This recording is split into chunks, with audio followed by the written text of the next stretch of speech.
Chapter 1150. Randolph had caused a huge commotion this time around. After he was taken away by the CIA agents, the various leaders of the National Security Agency stepped forward. After all, the fierce battle earlier had seriously affected the security of Brooklyn. 4 of the CIA agents had lost their lives because of this, and the Gambino family members had suffered even more casualties. Over 10 of them had been killed on the spot, and over 10 of them were in the ICU of the hospital, on the verge of dying at any moment. There were even more who were seriously injured, and even the person with the lightest injuries had been shot. Other than Sidney, who had escaped under Randolph's orders, everyone else who had participated in this battle had been wiped out. They had been taken away and locked up by the government. After this battle, the Gambino family had suffered great losses, and even Randolph had been arrested. This was something that no one would dare to believe.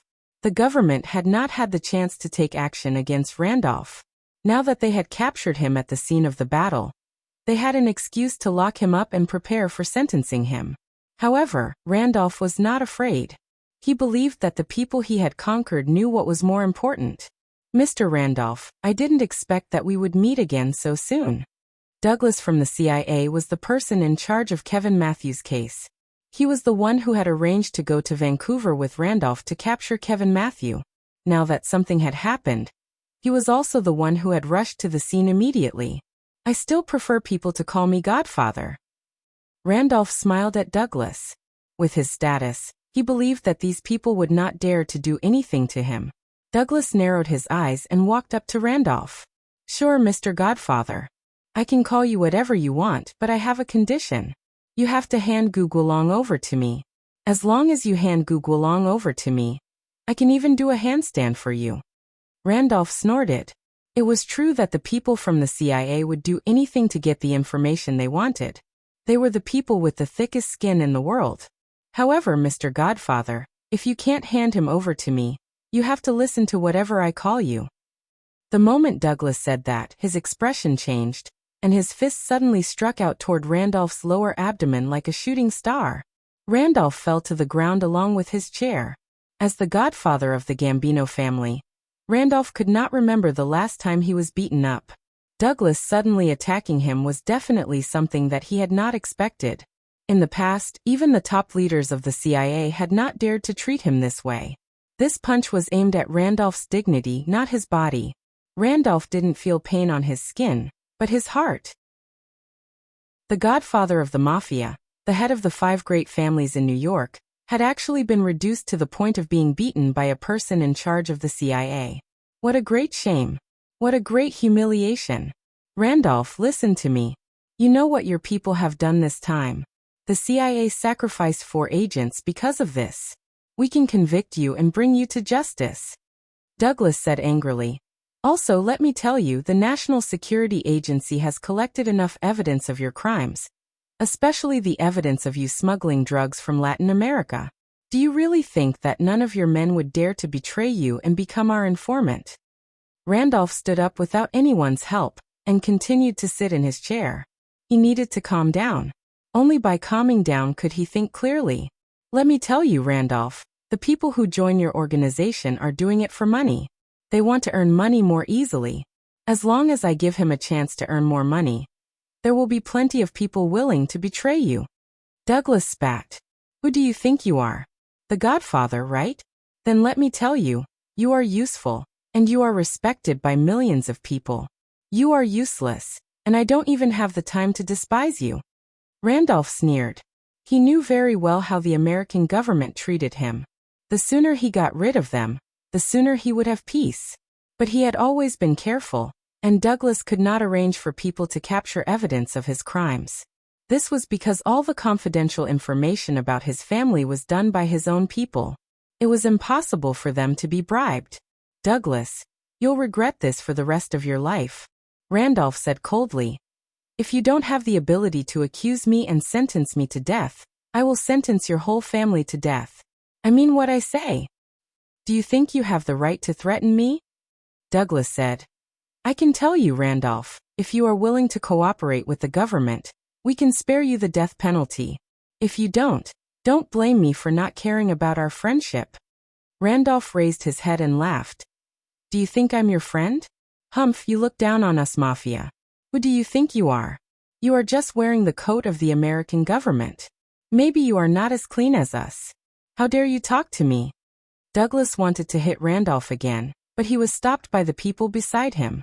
He pointed at Randolph fiercely and said, Randolph, Mr. Godfather, please think about it carefully. Is there someone around you who likes to get involved in things that he shouldn't be involved in? For example, you asked him to manage the loan shark business, but he likes to get involved in your drug smuggling business? Randolph's face changed. Douglas's words reminded him that Wesley, who was in charge of the loan shark business, liked to get involved in the drug smuggling business. He even requested to go to Latin America with Ricky, who was in charge of the drug smuggling business. Randolph did not care about these at all, because Wesley was also his confidant. It was because he trusted Wesley that he handed over the loan shark business to him. Wesley would never betray him. Mr. Godfather, no one can escape from greed in this life. No matter how much you give a person, he will want more. Douglas said, maybe you think Wesley will not betray you. He doesn't care about 1 or 2 million USD. But what if it's 10 or 20 million USD? Maybe he will hesitate? No. Impossible. Randolph opened his eyes wide. 10 or 20 million USD was impossible. Mr. Godfather, sometimes, greed is not the only way to get someone to work for me. Douglas said. 10 million USD might not be important to him. Also, the government will not give so much money. But there is something that is more important to him than 10 million USD. What do you mean? Randolph suddenly shouted. Douglas was stunned. He did not expect Randolph to be so arrogant. But it was okay. He could not be arrogant for long. When he collected enough evidence, he had the ability to sentence him to more than 100 years in prison. Mr. Godfather, there are some things that you might not understand. I have heard about you. You are infertile and don't have any children. Douglas said, so you don't understand the importance of children to a person. Randolph's face started to change. You don't understand, but it doesn't mean your subordinates don't understand. Their children's love for them might be more important than tens of millions of USD. Douglas smiled and said, all right, Mr. Godfather, I think I have said enough. You should really consider whether you want to work with us or continue to go against us. Chapter 1151. Randolph could not believe that Douglas, who had been polite to him not long ago and addressed him respectfully as Godfather, would change his attitude even faster than him. This was the intelligence agency. This was the real evil dog that the American government kept. In order to achieve their goals, they would do anything. In order to get what they wanted, they would do anything despicable. Douglas, we've known each other for a while. Aren't you afraid of retribution for playing such a dirty trick on me? Randolph was fearless. Since Douglas had already fallen out with him, what else did he have to worry about? Nothing mattered anymore. Randolph's trip to the CIA this time was not in vain. At least, he realized that Wesley's actions were strange. Regardless of whether Wesley was really secretly collecting evidence of the Gambino family's crimes, they were all in the same boat. He believed that even if Wesley really had such intentions, he only needed to talk to him face to face once, and he would be able to make Wesley understand the situation clearly.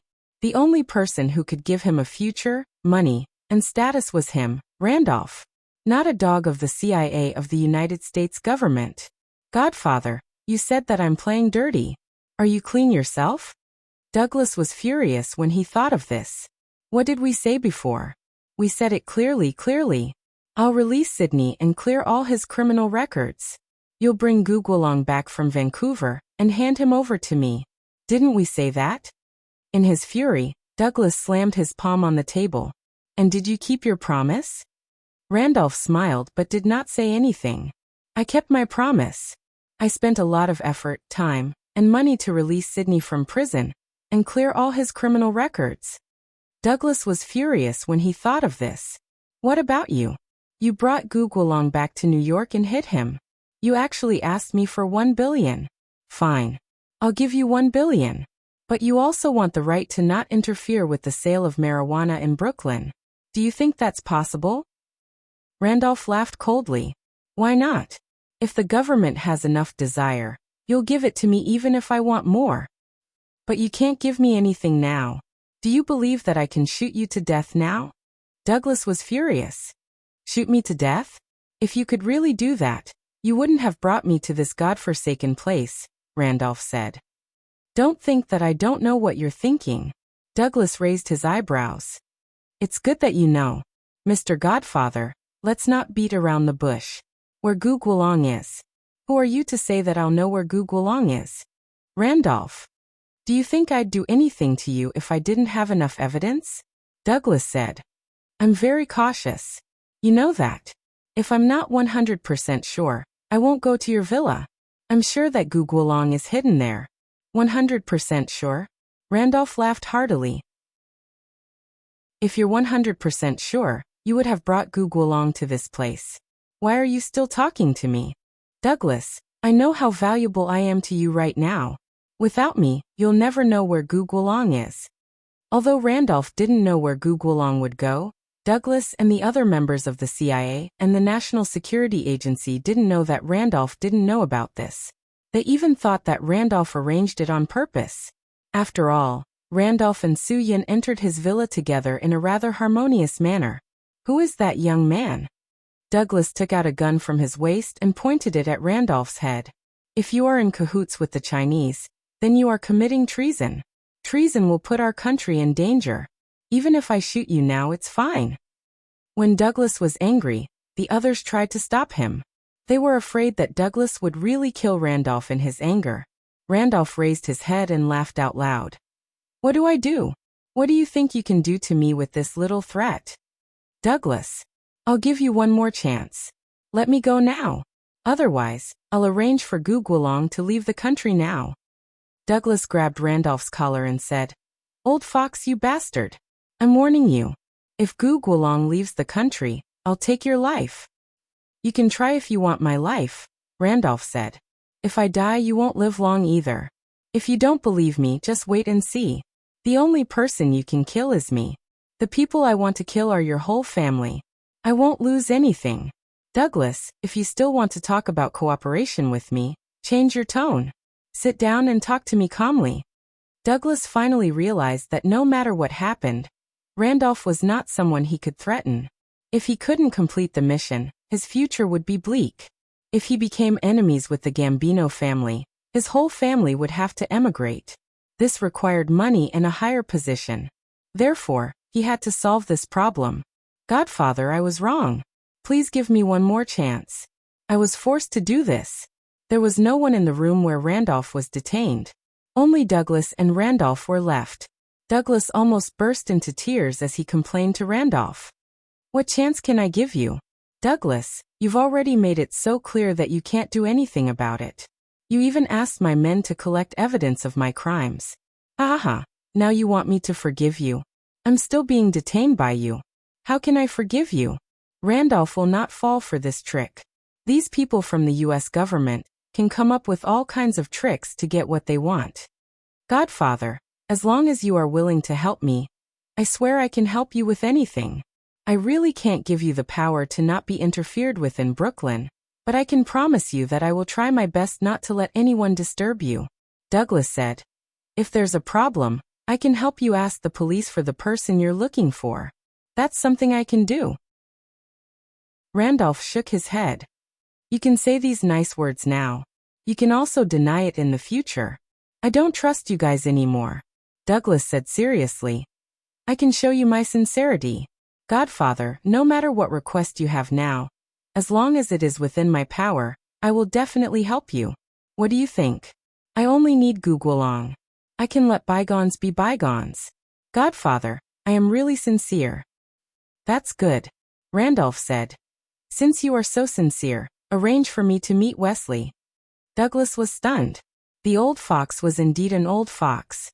If he could arrange for the two of them to meet, he could be sure that Wesley was colluding with the government. If he could not do it, it obviously meant that he could not bribe Wesley at all. Randolph looked into Douglas's eyes and waited for his reply. Okay. Douglas agreed immediately. I have said that I will agree if I can. Since you want to meet him, I will arrange it as soon as possible. You know what I mean. You can't tell him that I want to meet him, Randolph said calmly. Randolph said calmly. He believed that Douglas should be clear about this. However, he was a scheming person. Therefore, he still made it clear and didn't give Douglas a chance to take advantage of him. Douglas nodded. I know, I understand. But Godfather, after I let you meet him, can you talk to me about Gugulong as well? I believe that you know the seriousness of treason. I will try my best to help you. I hope that you will cooperate with me. Chapter 1152. Su Yun and the others, who had quickly escaped from New York, had a smooth journey. They did not encounter any mafias, nor were they stopped by any police. Everything was smooth sailing. Su Yun kept saying that his good luck would continue, and Gu Guolong kept praying to God. Bai Xiaoya, on the other hand, felt that this was retribution for all the good deeds she had done on a daily basis. In any case, as long as the three of them did not leave the United States, they would not be able to calm down. It would take them at least 30 to 40 hours to reach Seattle. After Celine received the notice, she would definitely have sufficient time to arrange for someone to pick them up. After Su Yun memorized the address, he drove the entire way, not even daring to blink. In the end, Bai Xiaoya could not take it anymore. She suggested several times that she should drive. Only then did Su Yun pass the steering wheel to Bai Xiaoya. He was really lucky to have a younger sister to help him complete this mission. Otherwise, if he had really come alone, he would definitely be so busy that he would die from exhaustion. There would be no one to share his burden. For the past 2 days and 2 nights, other than refueling and buying fast food, they had never stopped the car. Celine was indeed very helpful. After Su Yun drove to the place where they had agreed to meet, she was already waiting for her personally. Celine, who was born in a Canadian mafia family, was very orderly. She immediately arranged for her subordinates to destroy the car they had driven back from New York. The United States special agents and mafias were very powerful. They would be able to find any clues, let alone a car like this. If they did not destroy it, it would definitely cause trouble. Although Celine was fearless in Vancouver, she knew very well how powerful the Gambino mafia family was. She also knew how powerful the United States special agents were. It was best not to provoke them. If this matter implicated the Dark Angel, Celine would definitely feel bad. Right now, she only wanted to use the fastest and quietest method to send all of them away. Gu Qia was like a ticking time bomb that could explode at any moment in the Dark Angel. As for Gu Guolong, he was like a nuclear weapon. As for Su Yun and Bai Xiaoya, although Celine could not bear for the siblings to leave, considering that they had been able to rescue Gu Guolong from the Gambino family and the United States Secret Service, they must have been blacklisted by the United States. Therefore, it was better not to keep them around. On the way back to Vancouver, Gu Guolong could not help but ask about his daughter, and Celine gave him a brief report. Generally speaking, it was okay. At least Gu Qia was in a safe situation. It was just that she was emotionally unstable, especially when she heard that Su Yun came here to help her and went to the United States without any purpose. From Gu Qia's point of view, this was something that was completely impossible to accomplish. Although she was safe under Celine's care, she felt like she was under house arrest, so her emotions were unstable. It wasn't until Celine received a call from Su Yun and relayed the good news to her that her face regained its usual vigor. The excessive shock and surprise made her suspect that she was dreaming for the past 2 days. The journey from Seattle to Vancouver was not considered far. Under the guidance of the car arranged by Celine, they quickly left that country where they were treading on thin ice. When the car entered Canada, Su Yun was a little emotional. To be honest, he really did not expect this matter to go so smoothly. However, Su Yun also understood that this was not a place to stay for long. Although they had escaped, they had still offended the #1 mafia family in North America. If Randolph were to really go crazy, so what if they were in Canada? It was not as if he had not arranged for someone to come to Canada. Even if they had the support of the Dark Angel, it would be useless. Gu Qia was looking forward to it. Finally, her father and Su Yun returned safely. However, before she could even celebrate, she received an order to leave from Rodnan and Lavini. Mr. Su Yun, logically speaking, you are my Celine's savior. I can't ask you to leave. Rodnan Lavini also looked a little embarrassed. But old Master Gu is here, and I really can't afford to do that. As for why this happened, I have heard a little about it. It's really not something I can bear. Although the Dark Angel's development is not too great, it is still thriving. I really don't want it to be destroyed in my hands. Suyin nodded. I understand. Mr. Rodnan Lavini, I have troubled you a lot. I really appreciate the help you and Miss Celine have given me. Thank you. You are Celine's savior, so it's my duty to do something for you. Rodnan Lavini's words were very direct. Indeed, he did all this only for Suyin. It had nothing to do with the Great Circle, let alone for Gu Guolong's sake. The reason why Rode and Lavini spoke so straightforwardly was to let Gu Guolong hear it, and let Gu Guolong remember his kindness as a little benefactor. After this incident, it would take at least a few years for the Great Circle to recover, so Rodnan Lavini did not need to be calculative with Gu Guolong. Mr. Rodnan Lavini, the Great Circle had many conflicts with your club in the past. Now that you are willing to let bygones be bygones and lend a helping hand, I am very grateful. Gu Guolong was also a sensible person, so he made things clear. I know that you are doing this for Suyun's sake, but I will still remember this favor. Old Master Gu, you are too kind. Rodnan Lavini did not have a deep friendship with Gu Guolong, nor was he willing to. After all, Gu Guolong was now in dire straits, and he had offended the American government and the Gambino family at the same time. It was not a suitable time to be friends with him. People in society definitely had to consider their own interests when doing things. This was especially true for people like Rodnan Lavini. Gu Guolong understood what Rodnan Lavini meant, and did not say anything else. He did not care about anything now, and the only thing he cared about was his daughter's safety. The Dark Angel had already ordered them to leave, so it was impossible for them to continue staying. Where else could they go? Mr. Suyun, I am unable to repay your kindness to my daughter, Rodnan Lavini said. I know that you need to leave as soon as possible, so I have arranged for someone to apply for a flight route. My people will use my private jet to send you back to Huaxia. After a pause, Rodnan Lavini explained to Suyun. Mr. Suyun, I really have no intention of urging you to leave. I also really want to discuss some issues with a friend like Mr. Suyun, but, Mr. Rodnan Lavini, I am unable to repay your kindness. Suyun cupped his fists. Words cannot express my gratitude for your kindness. You really know how to take advantage of others. If you call yourself a little brother in front of my dad, then what am I? Celine rolled her eyes at Suyun. My dad arranged for a plane to send you back, but there is another condition. Everyone was stunned, but Suyun quickly said, I agree to any condition. I will go with you. When we arrive at Huaxia, you will be responsible for arranging things for me and letting me have fun. Celine said, That's all and nothing else. Xiaoyi, we are good friends. I know your brother has someone in his heart, so I won't force him.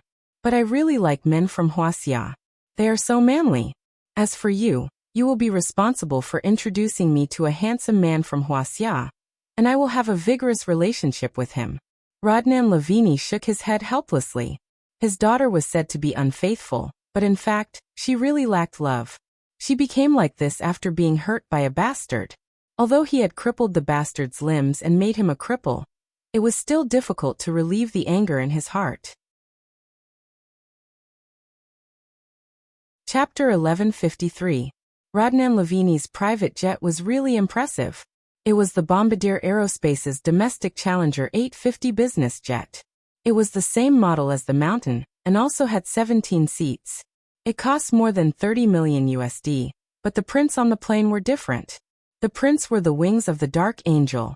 People in Canada would know who the plane belonged to at a glance. Before the plane took off, Suyun called Huaxia to explain the situation, and asked Chang to go to Beijing to pick up the plane. He and Bai Xiaoya were not the only ones who were tired these days. Everyone was under a lot of pressure. This kind of mental exhaustion required a long period of recuperation. A day or two of rest and sleep would not help at all. Chang was naturally happy to run errands. When he heard that there were foreign friends, he had to give brother Yun face. The GL8 that Sister Shuang bought was obviously not good enough. Fortunately, Sister Yu was kind enough. After a casual call, someone sent over a Mercedes-Benz R400 for Chang to use. Yi Fala also said that if he felt that the car was okay, he could buy a public car. Ever since she was released from prison, she did not even have a mode of transportation. Su Yun could sleep peacefully on this flight.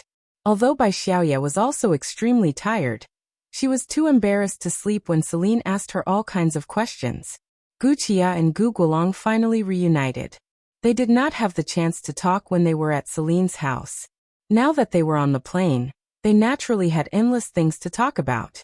Gu Qia's heart ached for her father, and Gu Guolong's heart ached for his daughter, who had experienced so many dangers. As they talked, the two of them burst into tears. It was inevitable that the people around them would feel sorry for them. Celine, on the other hand, was quite envious. She said that she had never been so close to her father since she was young. She would always quarrel with her father after less than 10 sentences. She really envied Gu Qia for being so close to her father. She was like a little cotton-padded jacket that made people feel warm all over. I have never seen my father since I was young. Bai Xiaoya was even more direct. Celine was stunned.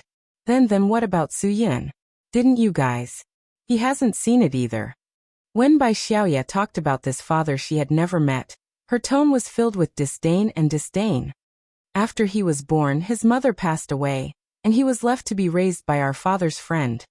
The more Celine listened, the more confused she became. Bai Xiaoya continued.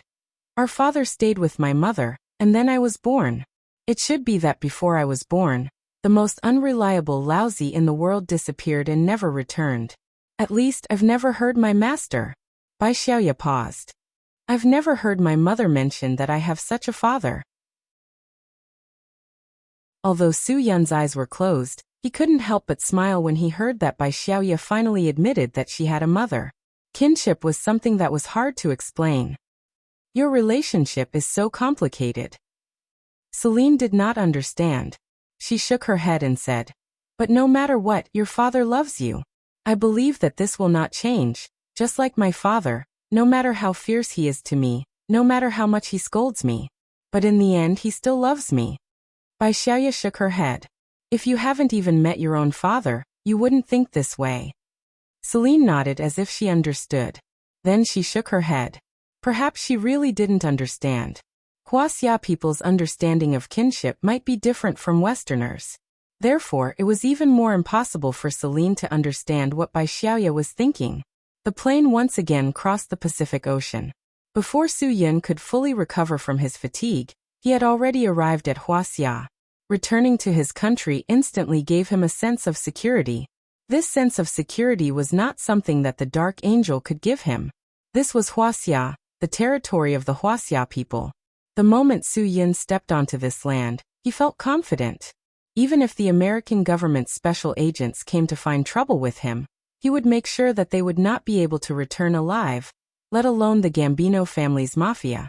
Su Yun was so domineering. Even the local tyrants were not to be trifled with, let alone a dragon like him. As they were picking up a private jet, Chang applied for permission and was allowed to drive to the landing area to wait. When he saw Su Yun alight from the private jet, Chang's eyes lit up. Brother Yin was really famous. A private jet. What kind of person could afford to sit on such a thing? In Huaxia, only big shots like Brother Long could afford to sit on such a plane. Chang was glad that he had gotten a Mercedes-Benz R400 business car to pick him up. If he had driven a Buick GL8, he would have lost face. It was not that the GL8 was not impressive, but it was not worthy of the aura of this private jet. In fact, this Mercedes-Benz R400 was not worthy of the aura of this private jet. If he had known earlier, he would have gotten a Ford E350 to raise the aura of this private jet. These thoughts were still too childish. What kind of car had he not been in before? What kind of car could he not afford? He could even afford a $30 million private jet, so a 30 million renminbi Bugatti was nothing. Therefore, a 700,000 renminbi Mercedes-Benz R400 and a 2 million renminbi Platinum Limited Edition E350 were no different in his eyes. Brother Yin, you are finally back. Chang went forward and found that there was no luggage to help with, so he rubbed his hands. Su Yun briefly introduced the few people he met for the first time. Chang, how about this? You take old Gu and Miss Celine back to Xinjiang first. I will go back to find you after I deal with some personal matters. Su Yin.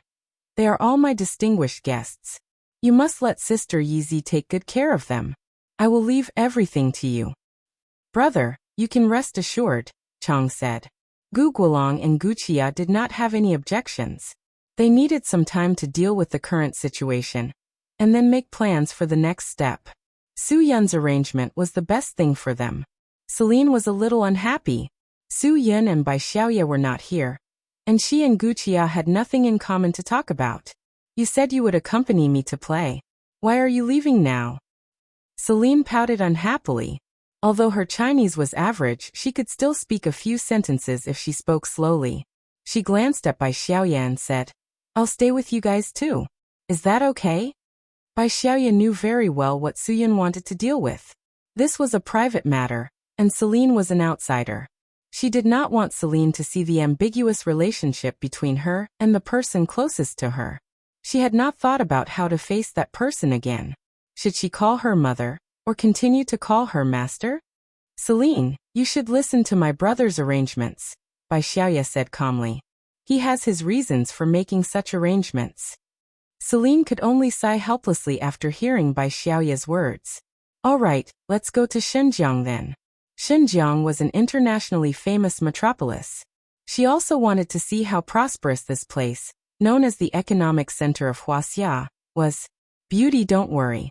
Since Brother Yin has entrusted you to me, I promise I will bring you to play, eat, shop, and sleep. Chang said sweetly. Isn't it a joy to have friends coming from afar? I will take care of your basic necessities, food, shelter, and transportation. I was brought up by Brother Yin. How can you not be assured? Celine felt that it made sense. All right, I want to see what you can do with me in Xinjiang. With that, Celine opened the door to the front passenger seat and sat down. She did not have the airs of a young lady at all. Chapter 1154. After watching Chang drive away, Su Yin and Bai Xiaoye walked out of the airport unhurriedly. Both of them were waiting for the other to speak first. When they arrived at the parking lot, Su Yun's Qian was already covered in a layer of dust. Sigh, the air in Beijing is too smoggy. No matter what time it is, the car has only been parked outside for a few days, and it's already so dirty. This means that there's definitely something wrong with the air. After getting into the car, Su Yin was the first to speak. What are you going to do? I don't know. Bai Xiaoye answered without hesitation. It wasn't because she didn't think about anything. Instead, it was because she thought too much that she gave such an answer. She really didn't know how to face it. Reality can't be changed. You have to learn to accept it. Su Yin. Let's not talk about whether she's really your biological mother. Even if she's not your biological mother, as your master, she has suffered for so many years and fed you with sh*t and urine. What did you say? Bai Xiaoye glared at Su Yin. How can he still be in the mood to joke with me at a time like this? Su Yin grinned and scratched his head. Pull it up, not feed it up. After a pause he continued. After all, she raised you. You're so beautiful. Just based on this point, you shouldn't be so calculative. Even if someone is calculative, it should be me. What do you think? What's there to be calculative about? She didn't lie to you. Bai Xiaoye whispered. She lied to me for so many years. Su Yin shrugged. She didn't lie to me, but if it wasn't for her, my unreliable father might not have left me. Of course, you wouldn't be who you are today. Oh. Bai Xiaoye opened her mouth in surprise. That's right, even if someone wanted to be calculative, it should be Su Yin. If it was her, she would definitely bear a grudge if she knew that such a woman snatched her father away when she was just born. After a long silence, Bai Xiaoye asked again. You must hate her, right? How should I put it? Su Yin looked up at the sunroof of the car and said faintly, if I had known about this 3 to 5 years ago, I might not have accepted it. However, once a person experiences many things will no longer be so important to them. You really don't hate her now? Bai Xiaoye probed. Su Yin shook his head without hesitation. I don't hate you. If it wasn't for her, I would be all alone right now. I wouldn't even have a family. Because of her, at least I have a sister like you. It's pretty good. There's nothing to hate. Some things may not be as simple as we think. None of us can understand what our father was thinking back then. Bai Xiaoya was surprised that Su Yun, who had been abandoned at birth, could be so open-minded. Everyone has their own reasons for doing things, Su Yun said. Matters of the heart are really hard to say. Su Yun had experienced many things, and he had considered many matters of the heart. Whether it was Ruan Qingshuang, Zhuo Meiyan, Yu Marin, or Qin Wan, his feelings for each of them were very subtle. However, these subtle feelings were definitely not unfaithful. They were sincere. However, who would believe him if he said it out loud? The era of men having multiple wives and concubines was over. In this era, this was considered a promiscuous private life, and he was considered a womanizer. Luck in love and disaster in love were separated by a single thought. Su Yun would definitely control what he could, but there were some things that he couldn't control. He and Yu Marin grew up together, and their first time happened under such circumstances. No one would have expected it. His feelings for Ruan Qingshuang were real. He liked her kindness and innocence, which were rare in this era. To Zhuo Meiyan owed him her life, but he owed Zhuo Meiyan even more. Zhuo Meiyan had taken on too much for him. His feelings for her were subtle and uncontrollable. Everything couldn't be explained in 1 or 2 sentences. Su Yun let out a long sigh of relief. He suddenly felt that he forgave his unreliable father. Perhaps it was his inner world's way of absolving himself. Perhaps the one who wanted to be forgiven was himself. As the saying goes, like father, like son. This was called dragons beget dragons, phoenixes beget phoenixes, and the son of a mouse can dig holes. Su Yun believed that his father must be a fierce dragon too. But I'm really not ready to go back. What should I do? Bai Xiaoya said. I really don't know how to face her. Indeed. She's your biological mother. It'll be harder for you to face her. Unlike me, she's just my stepmother. I don't care. Su Yun smiled. If you need to adjust, I'll wait with you. I believe you won't need too long to adjust your mentality. Maybe you'll want to face her tomorrow after sleeping for a night. Bai Xiaoya nodded. I hope so. Where are we going to stay today? We're going to Ma Sanner's place. Su Yun answered neatly. Can't you be more generous and stay in a hotel? Bai Xiaoya rolled her eyes. Is this guy really my biological brother? Why is he so stingy with me? I'm tight on money. Su Yun smiled embarrassedly. Bai Xiaoya was speechless. Sister Shilin already saved money for you. And you still have the nerve to tell me that you don't have money? I really have to hand it to you. It's true that I saved money, right? But if I spend money in a hotel, it'll be the same as not saving anything, Su Yun said. Also, when you go back tomorrow, you'll definitely drag me along, right? I can't go empty-handed, right? I didn't know before, but now that I know she's my stepmother, I should at least give her 2 boxes of donkey hide gelatin as a greeting gift, right? How much would that cost? Why do I only have you as my brother? Bai Xiaoya had never been troubled by spending money since she was young. Now that she had to calculate how to spend money, she was completely not used to it. Su Yun promised, when I get the hotel's bonus, I'll definitely give you a big red packet. Then, you can buy whatever you want. How about it? Okay, you said it. Don't go back on your words. Bai Xiaoya snorted. She would go to Ma Sanner's place. Anyway, she couldn't sleep. She still had to think about how to face her biological mother. Ma Sanner was having a good time in the shop. He was lucky today and brought back a girl from the bar next to the workers' gymnasium. These 2 uninvited guests directly spoiled his plans. Ma Sanner sent the unhappy girl away with a sullen face. Then he turned around and got angry at Su Yun. Can't you see something? You know I have someone in my room, but you still want to sleep here. Are you trying to make life difficult for me? It's just a black fungus. There's nothing to miss, Su Yun said. I really have nowhere else to go. I can only bring my sister here. Oh, when did you have a brother and sister? Ma Sanner was stunned. Su Yun said, we're related by blood. What do you mean? Ma Sanner was confused. Bai Xiaoya pointed at Su Yun, and then at herself. The two of us are blood-related siblings. Do you understand? Pooh. Ma Saner almost choked on his own saliva. Are you kidding me? You're biological siblings? Is it fun to lie to me? No matter what, I'm the famous all-knowing man in Jianghu. How come I don't know about this? There are many things you don't know. Su Yin waved his hand and said, Go make a pot of tea. I'll talk to you slowly. Chapter 1155. After listening to Su Yun and Bai Xiaoya's narration, Ma Saner's eyes almost popped out of their sockets. Damn. Ma Saner's jaw dropped to the ground.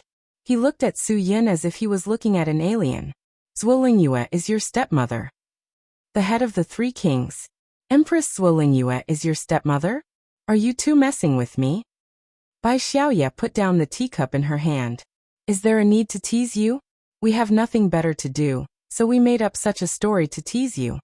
Ma Saner couldn't digest such an important piece of news. He wasn't amazed by this. He was amazed by how awesome Su Yun's father was. Even Empress Zuolingyue fell in love with him. No wonder Su Yun was so ferocious and had endless luck with women. Like father, like son.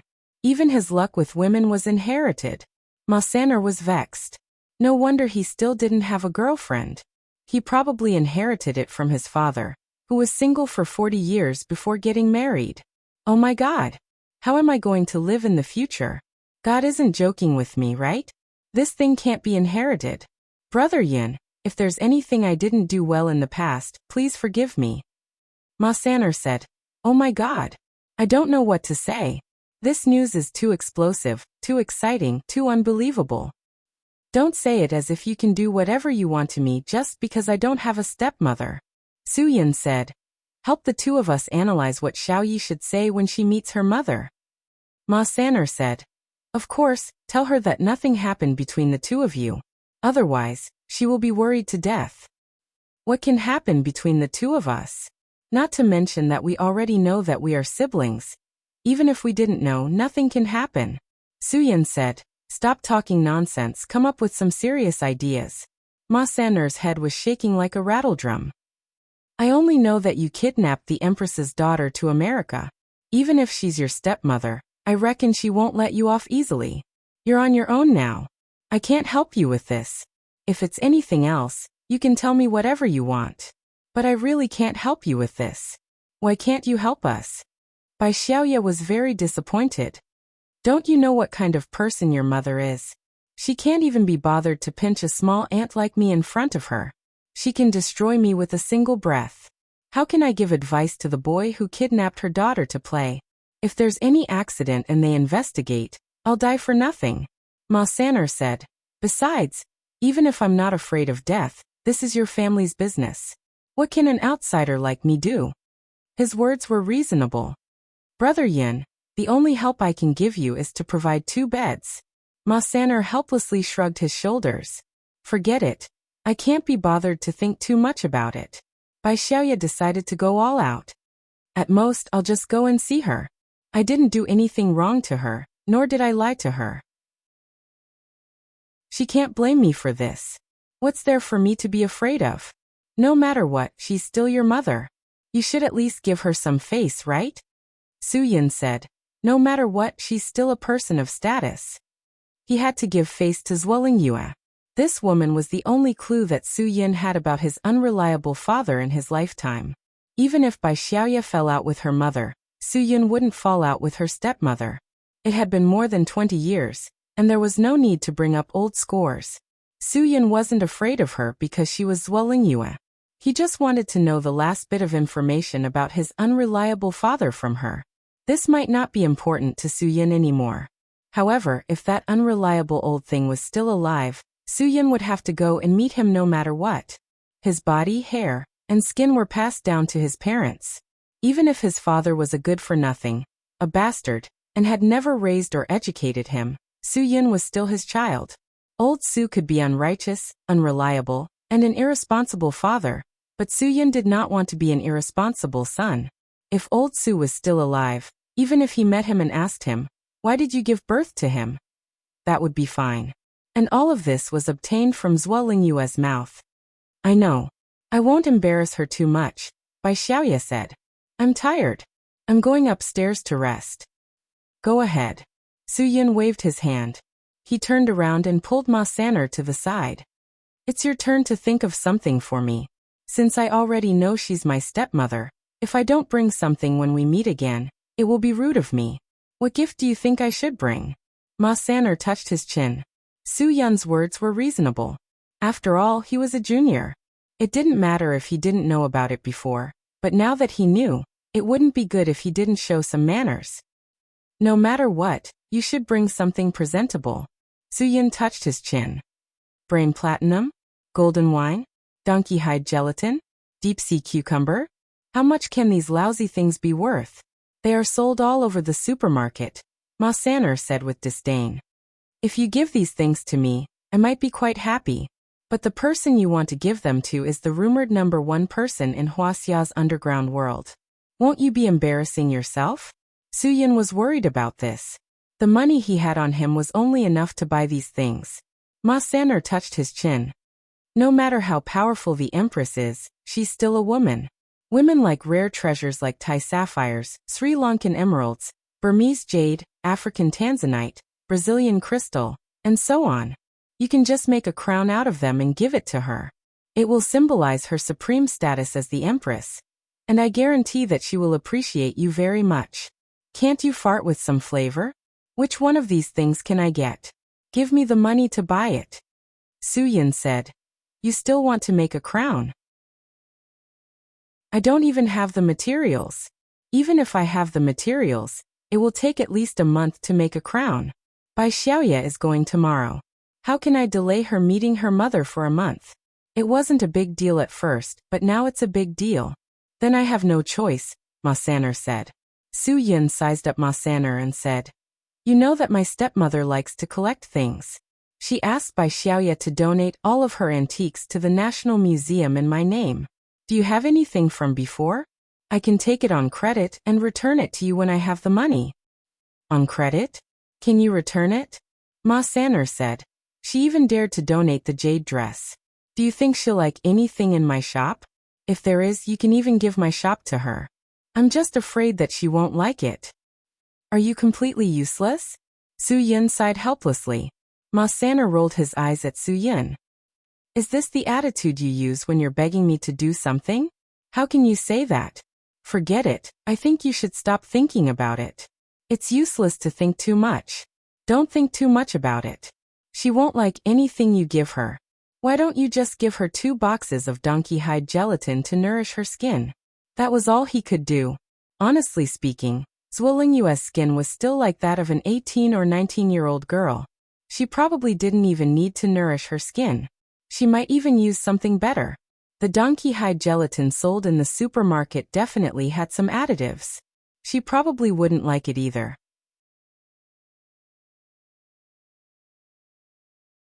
Chapter 1156. Guogua, who was having fun on Qingdao, had a headache when she heard the word school. However, when school was about to start, she couldn't lift her mood at all.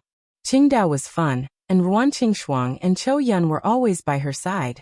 Fangya, whom Lin Gu had found for her, was also very fond of her. Zhuo Meiyan and Tang Jiu would also visit her with various gifts from time to time. However, Guogua still felt that something was missing. She lacked fatherly love. Lin Gu had come to accompany Fangya. Why hadn't Su Yun come to accompany her mother? Guogua could understand that Qin Weiner was busy with work every day, but she really couldn't understand what Su's father was busy with. Those things were outsiders to Guogua. She was waiting anxiously. She was waiting for Su Yunning to show up in Qingdao and spend the last few days with her happily, before the semester started. Children's thoughts naturally couldn't be hidden from the eyes of adults. As Guogua became more and more uneasy and less energetic, Ruan Qingshuang had no choice but to call Su Yun. She could understand that Su Yun must be busy with something he had to do. He felt very sorry for disturbing her. Sister Shuang, how have you been recently? Su Yun was quite happy to receive Ruan Qingshuang's call. Guogua is obedient, right? Everyone's doing well, right? Everyone is fine. Ruan Qingshuang said carefully. I'm not bothering you by calling you now, am I? I heard from Lin Gu that you might be doing something abroad. I'm back. Su Yin smiled. When I'm done with the things at hand, I'll go to Qingdao to find you. By the way, I'll introduce you to my sister. Ruan Qingshuang said. Oh. Her voice suddenly rose several times. Oh. My biological sister, Su Yin said with certainty. Ruan Qingshuang wondered if there was something wrong with her ears. How could Su Yin suddenly have a sister? This was too sudden, right? She has a little conflict with my stepmother. Once I'm done with it, I'll bring her to see you. Su Yin. Sister Shuang, thank you for your hard work. My stepmother might be the only clue to my father's whereabouts. I still want to build a good relationship with her, and have a good chat with her. Their relationship was so complicated. Ruan Qingshuang was confused as she listened. However, she still understood what Su Yin meant when he addressed her as Little Mom.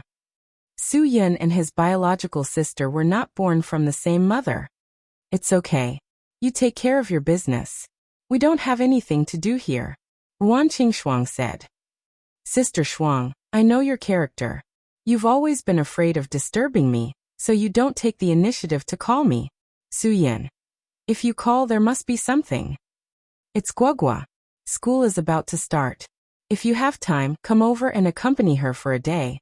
You're always not there, so she will always feel regretful. Ruan Qingshuang didn't hide it anymore. She believed that Su Yin understood the urgency of the matter. If he had time, he would definitely come. Su Yin smiled slightly. I understand. Give me 2 days. I'll go over as soon as I'm done with my business. I also promise Guogua. Don't worry. Take care of your business first, Ruan Qingshuang said. We'll wait for you in Qingdao. During this time, the operation of the film and television plaza has gradually gotten on the right track. You can come just in time to give some guidance. I'm going to learn. If it weren't for you and Zhuo Meiyan helping me, I would have destroyed my godfather's foundation long ago. Su Yin wasn't exaggerating.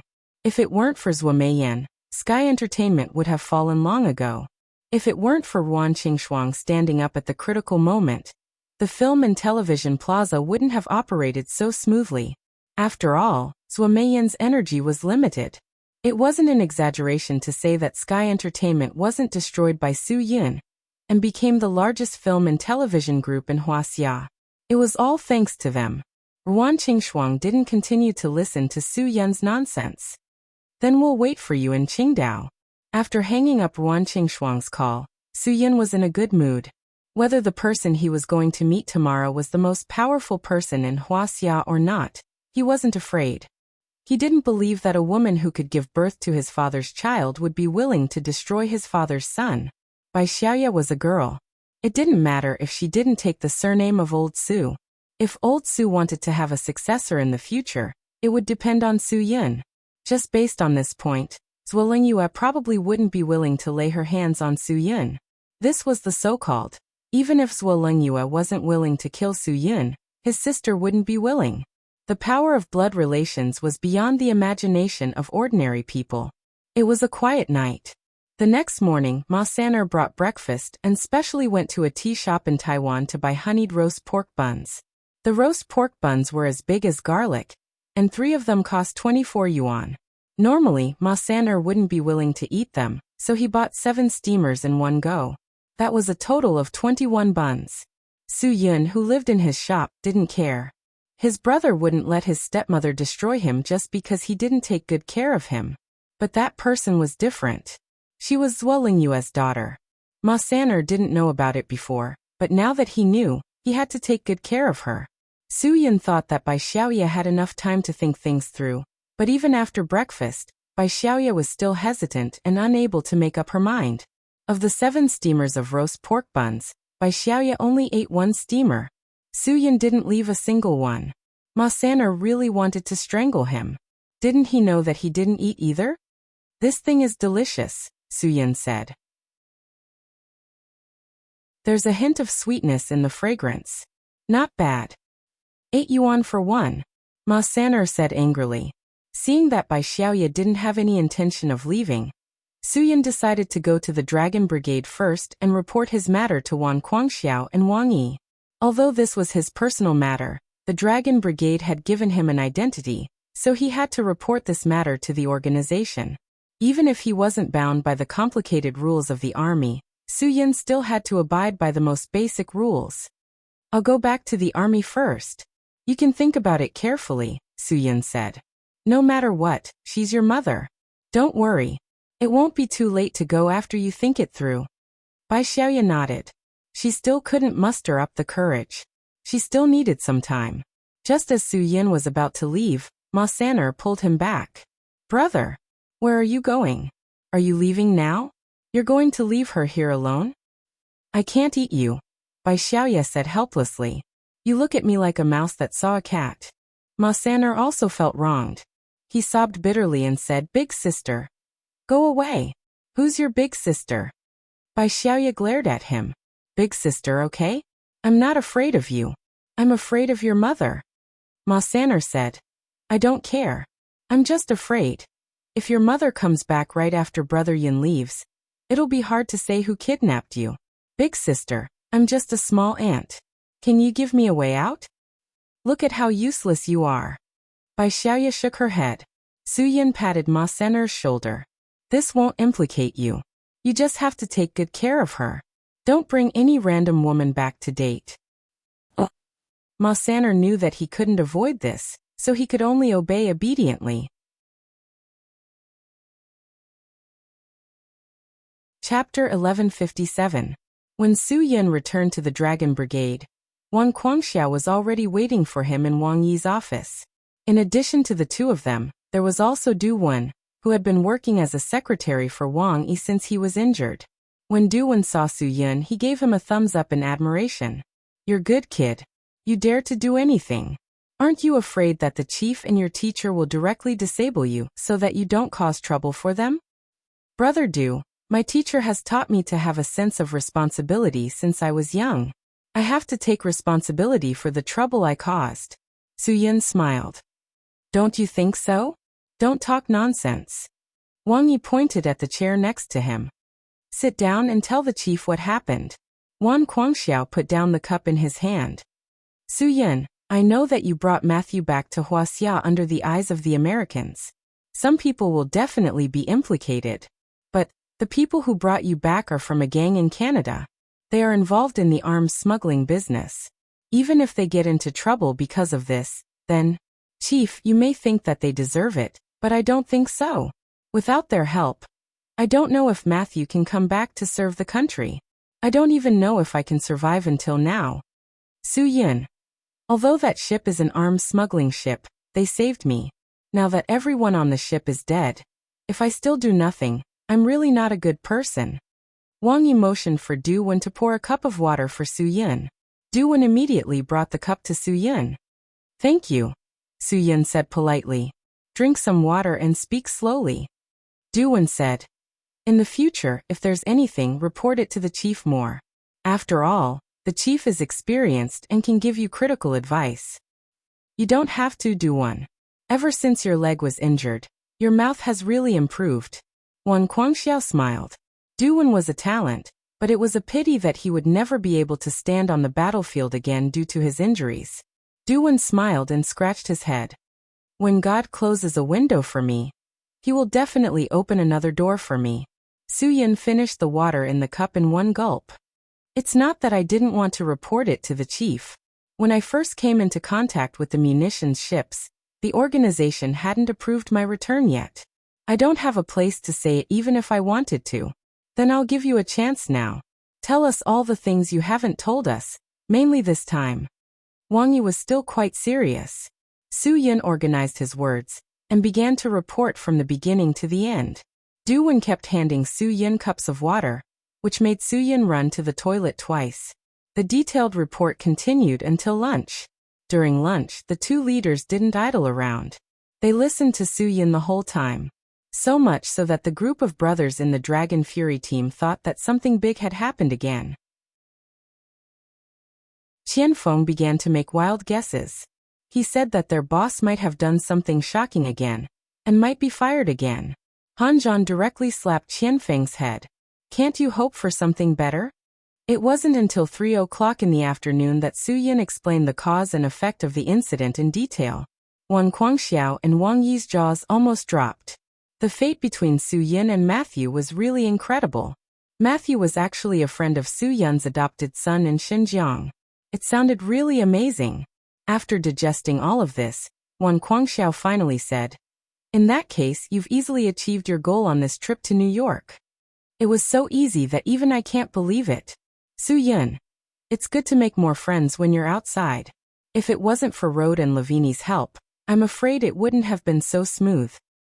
"It's not as simple as you think." Wang Guangxiao frowned. "By bringing Gu Guolong back, you've cut off the only clue the Americans have to find Matthew's whereabouts. And the godfather of the Gambino family, Randolph, isn't a fool. The Americans don't know that you've also gone to look for them to get him back. Therefore, he can rely on this bit of government apprehension and be released unscathed." Su Yin nodded. "I've thought about this as well. But even if he's released, we've already left New York and America. What can he do to me?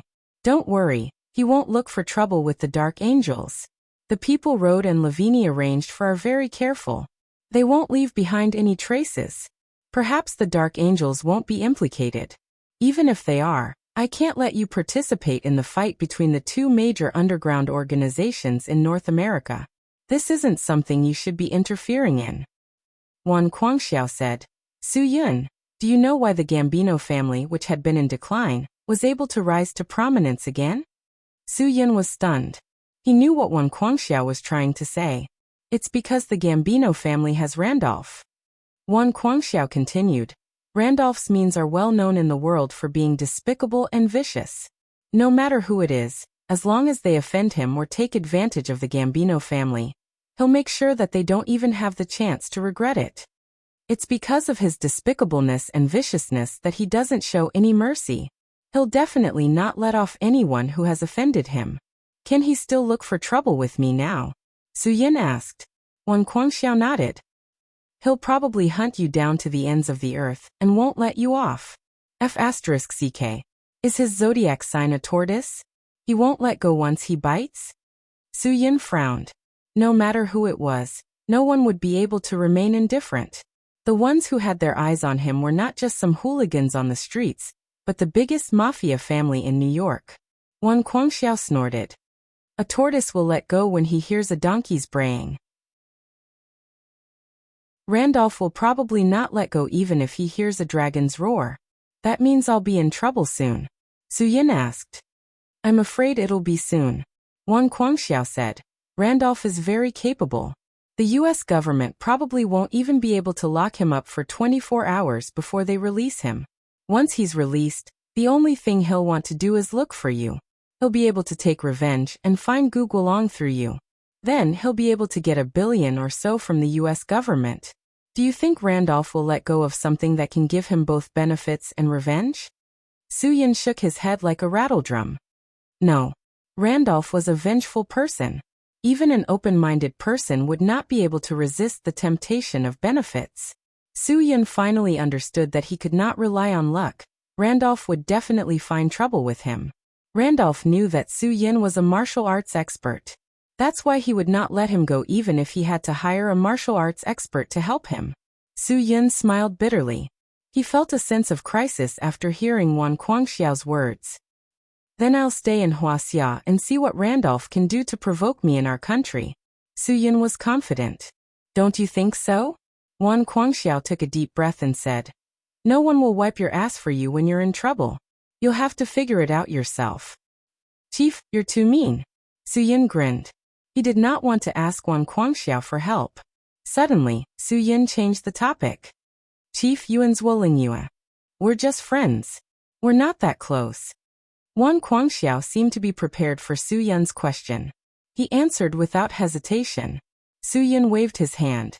Forget it, it was better not to ask. If Wang Guangxiao wanted to tell him what he knew, he would have told him all these years. Although Su Yin didn't say it out loud, he knew in his heart that there were some things that they were aware of while he was the only one who was kept in the dark.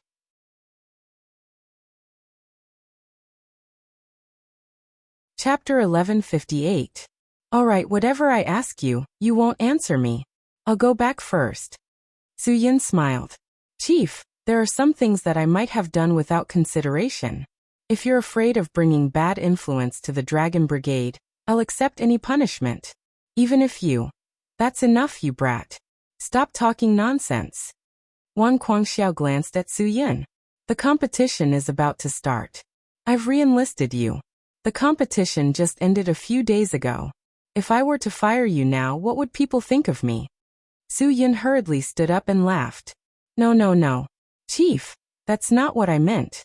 I wouldn't dare to have such thoughts even if you beat me to death. If there's nothing else, I'll be leaving. If you have any instructions, just give me a call. Wang Guangxiao ignored Su Yin and said to Wang Yi, how did you raise such an idiot? If there are any more troublemakers like him in the brigade in the future, I'll fire him long ago. Otherwise, you won't be willing to throw him away when he grows up. If you keep him around, he'll only cause trouble for you. Wang Yi smiled bitterly. What could he say?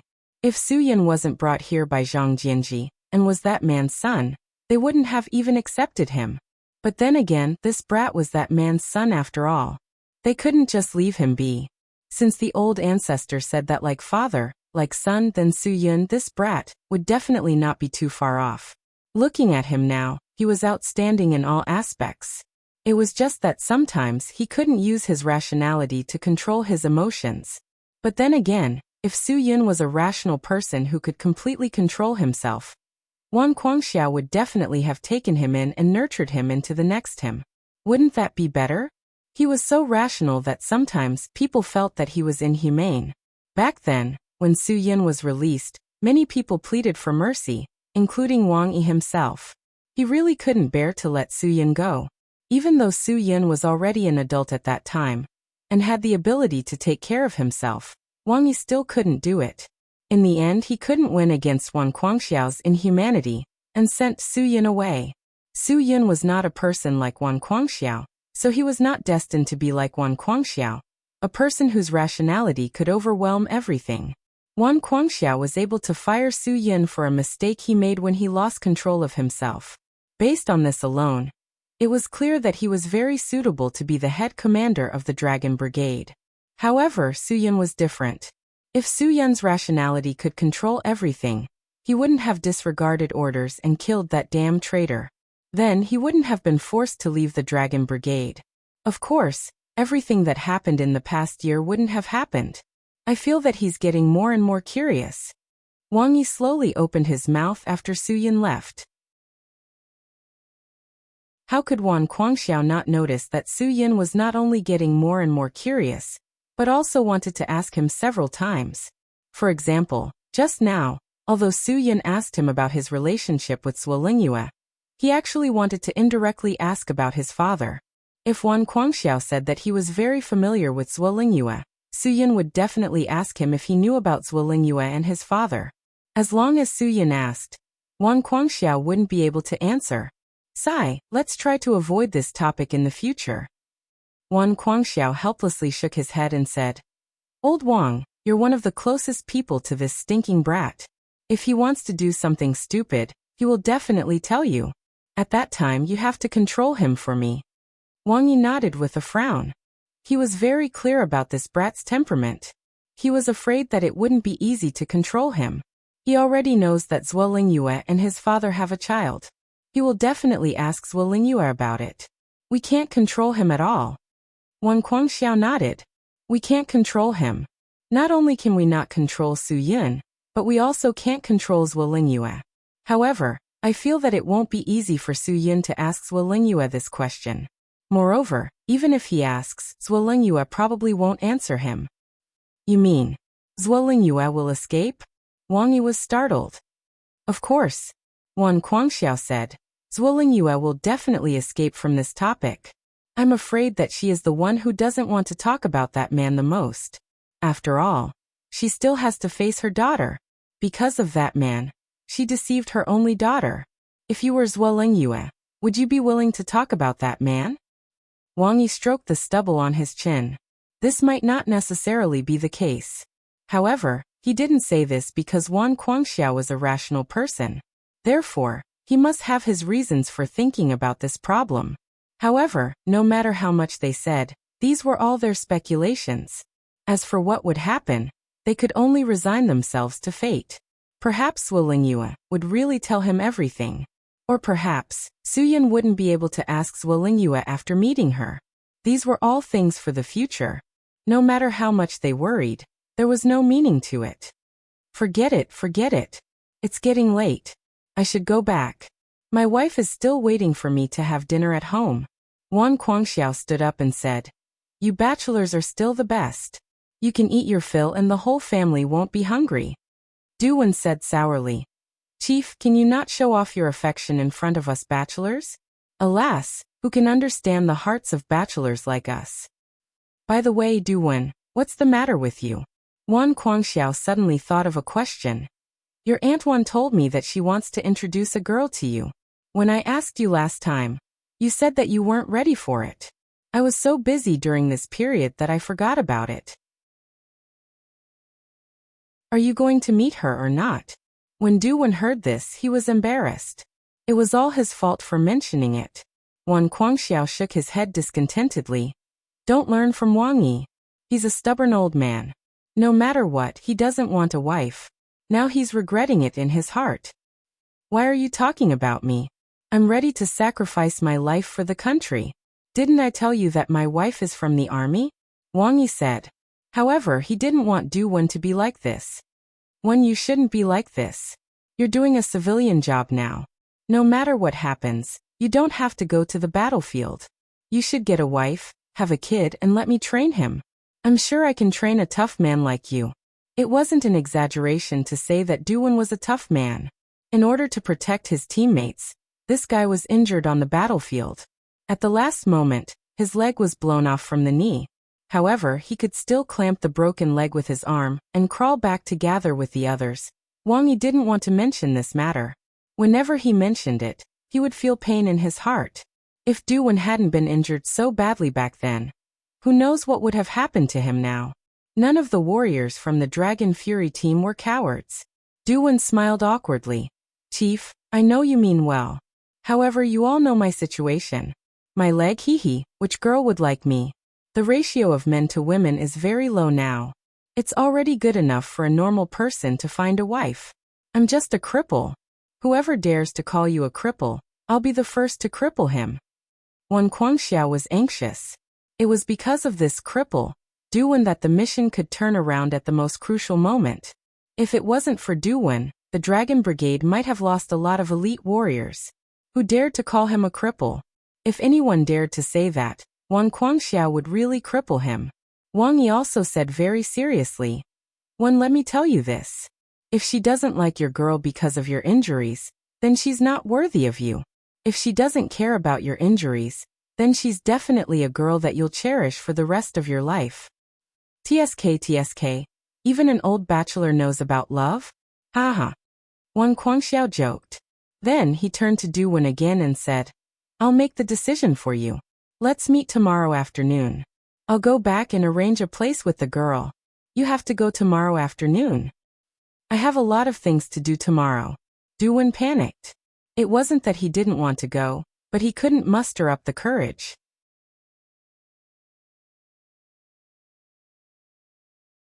Chapter 1159. When Su Yin returned to Pan Garden, Bai Xiaoya had already made up her mind. She would go back the next morning. She had to face Zhuo Lingyue. Even if one of them needed to escape, it shouldn't be her. Ma San'er didn't look happy at all when he heard that Bai Xiaoya was leaving the next day. He would have to spend the night in fear again. Although it was said that one wouldn't be afraid of ghosts knocking on their door if they didn't do anything wrong, Ma San'er didn't think so. He believed that when one was unlucky, even cold water would get stuck in one's teeth. Bai Xiaoya was a ticking time bomb if she stayed with him. They had already been back for a day and a night. Ma San'er muttered in his heart. If Zhuo Lingyue wanted to find them, she should have gotten the news by now, right? Could it be that she had to wait until the night was dark? Ma San'er shuddered at the thought of this. If it wasn't for the fact that he was being targeted by Zhuo Lingyue's people, Ma San'er would rather spend 2,000 yuan to stay outside. He might even be able to get some free sex through WeChat. That night, Ma San'er wasn't the only one who didn't sleep well.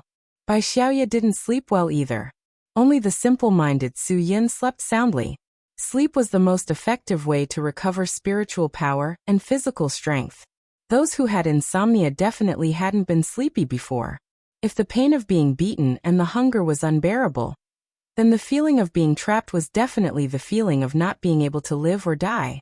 It was not that Su Yin had not experienced not being able to sleep for months. That year, when he was in Tibet, he caught a small group of people who caused trouble and spread rumors, and even tried to harm the safety of the people. He really did not sleep for a month. He followed the clues all the way from the north to the south of Jiangzhong. Originally, it was a highland area. Coupled with the fact that he didn't sleep, Su Yin almost couldn't hold on. In the end, after the group of bastards were caught, they all wanted to cry but had no tears. The 5 of them had been driving in shifts, circling around nonstop. They didn't even dare to stop for a proper meal. They even took turns sleeping in the car, but they were still held down by Su Yin. Su Yin, who was well aware of the value of sleep, did not dare to easily waste this luxurious opportunity to lose sleep. Bai Xiaoya, who was well prepared, got up early in the morning under the guidance of Su Yin. After eating something, they left Panjiazwang Garden. Ma San-er was so happy that his face bloomed. He waved his small hands and stood at the entrance of the restaurant to see them off. Now that the time bomb was finally gone, Ma San-er could once again live a leisurely life. He was really afraid of Su Yin now. It was like this every time. As long as Su Yin appeared, nothing good would come out of it. Brother Yin, I'm begging you. Don't ever appear in my shop again, Ma San-er muttered to himself.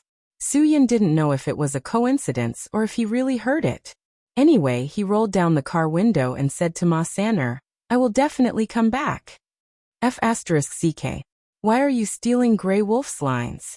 Ma San-er almost cried. I'll be waiting for you at any time.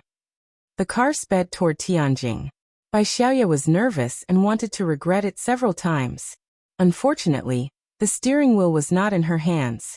Why don't we wait for another day? I know a fun and delicious place in Tianjin. I can take you there for a day and treat you to good food.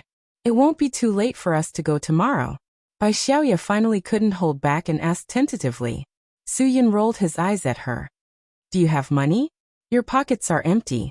Can you treat me to air? Bai Xiaoya had never lacked anything since she was young. Now that she finally experienced the feeling of not having money, she was not used to it. I'll borrow it from you first, okay? I'll return it to you tomorrow. You're going to see your mother tomorrow, and you're going to ask her for money? Su Yin. That's not appropriate. Xiaoya, I'm telling you, you have to learn to earn your own living. Although your mother doesn't lack money, you can't be ignorant of the concept of money all day. Money is not important, but learning how to earn money is very important to humans. Why do I feel that you're more like a mother? Bai Xiaoya snorted and ignored Su Yin. Ever since Su Yin stepped on the road to Tianjin, he had never thought of giving Bai Xiaoya another chance to escape. If he gave her too many chances to escape, she would not cherish them. Have you heard of a story? Su Yin said. Once upon a time there was a monkey that played all day. One day it suddenly rained. Only the little monkey was here in the rain. Because it didn't have a house, it said that I would definitely build a house tomorrow. When the rain stopped, it said that the weather was so good, so it should play for a while more. The little monkey always said that it would wait until tomorrow, but in the end, cough cough. Do you think I'm a 3-year-old kid? Are you telling me a fairy tale? Bai Xiaoya said unhappily. I'll go today. I won't wait.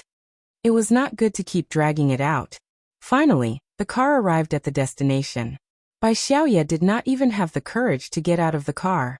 However, when she saw so many cars parked in the parking lot in front of the clubhouse, a pile of flower baskets, and 48 salutes lined up side by side, Bai Xiaoya was stunned. What's going on?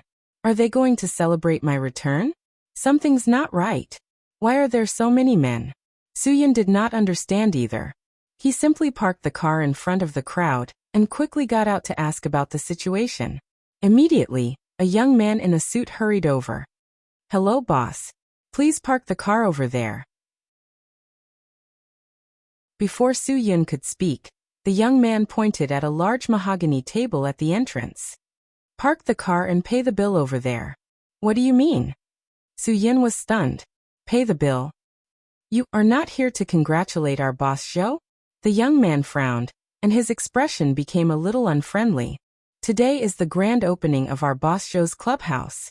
Friend, if you're at the wrong place, then hurry up and park the car. Su-Yun waved his hand. Wait a minute. When did this clubhouse belong to the Zhou family? Our boss bought this place.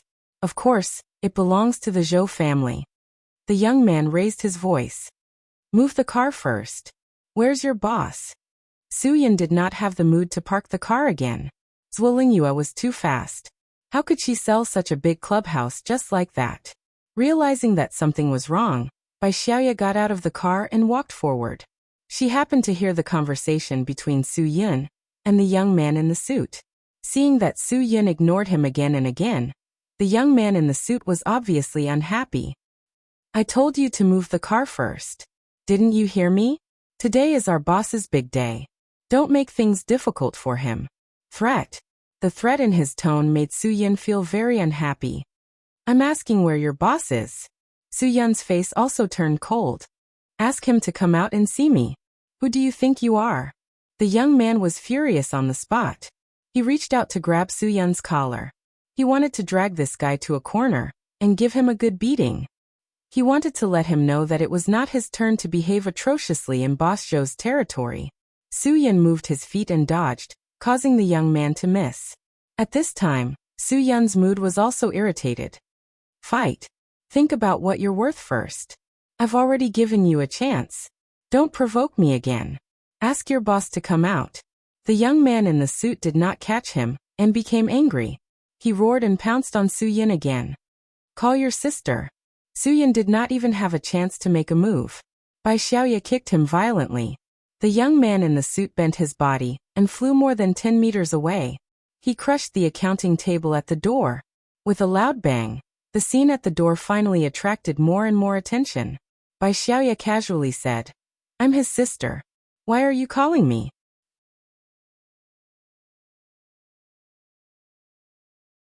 Chapter 1160. Now, she could provoke anyone but Bai Xiaoya. Her mood had definitely hit rock bottom. It was understandable. She had finally mustered up the courage to come back and face Zhuo Lingyue, but she didn't expect Zhuo Lingyue to run away. This clubhouse had just been renovated not long ago. Zhuo Lingyue didn't want to sell it, nor did she want to rely on this place to make money. She just felt that she should have a place to entertain her old friends whom she hadn't seen for a long time. Once a person reached a certain age, they would consider different things. Although Zhuo Lingyue looked like she was in her early 20s and her skin was as good as a 17 or 18-year-old girl's, she was actually approaching her 50s. After all, her daughter was already 22. Now that Zhuo Lingyue suddenly sold this place in such a hurry, it was obvious that she was running away from Bai Xiaoya's interrogation. She didn't dare to face it at all. What are you doing? What's going on? Seeing that one of their own had been kicked to the ground, more than a dozen young men, who were also wearing black suits to greet the guests who had come to offer their wedding money, surrounded them from all directions. At first glance, they saw a man and a woman, who looked like a golden couple, and then looked at their brother who had been kicked out. They couldn't help but be stunned. How much strength did this kick have to be able to kick someone so far away? We're not here to cause trouble. Today is your happy occasion. Ask your boss to come out.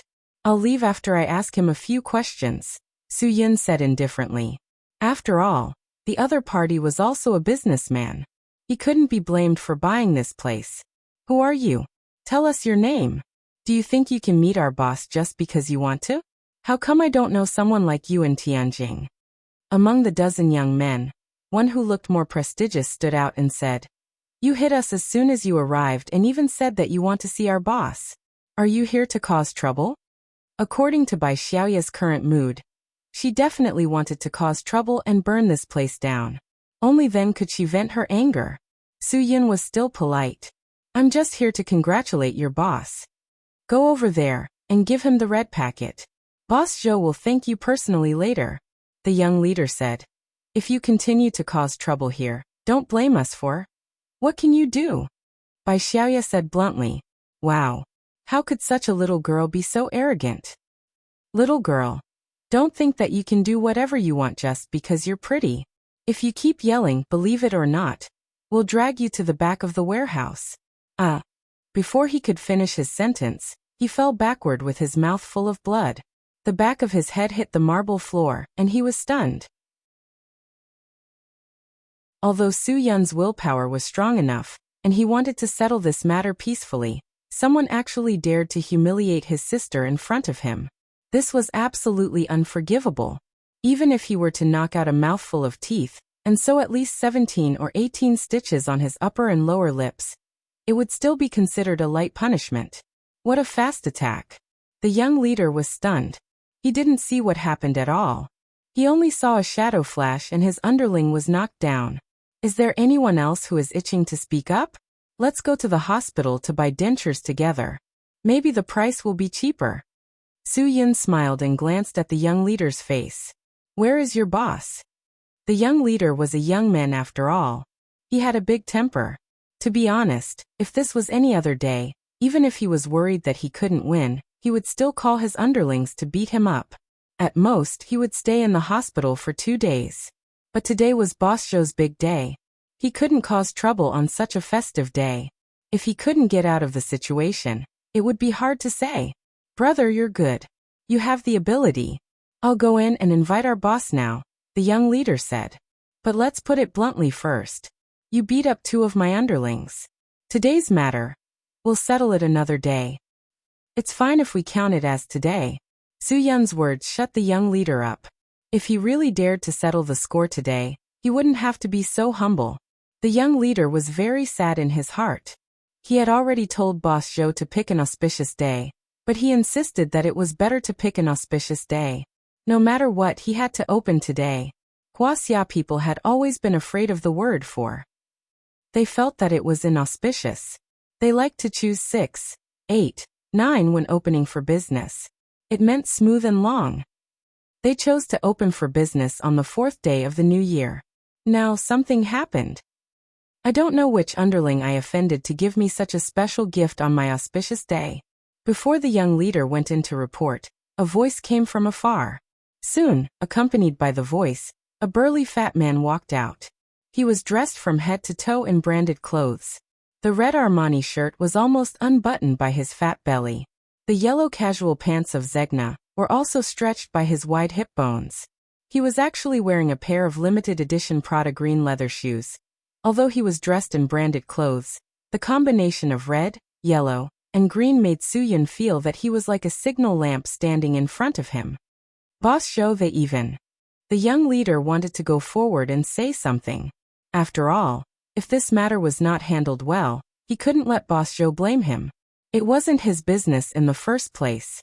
The signal lamp raised his hand and waved, indicating that the young leader didn't need to say anything more.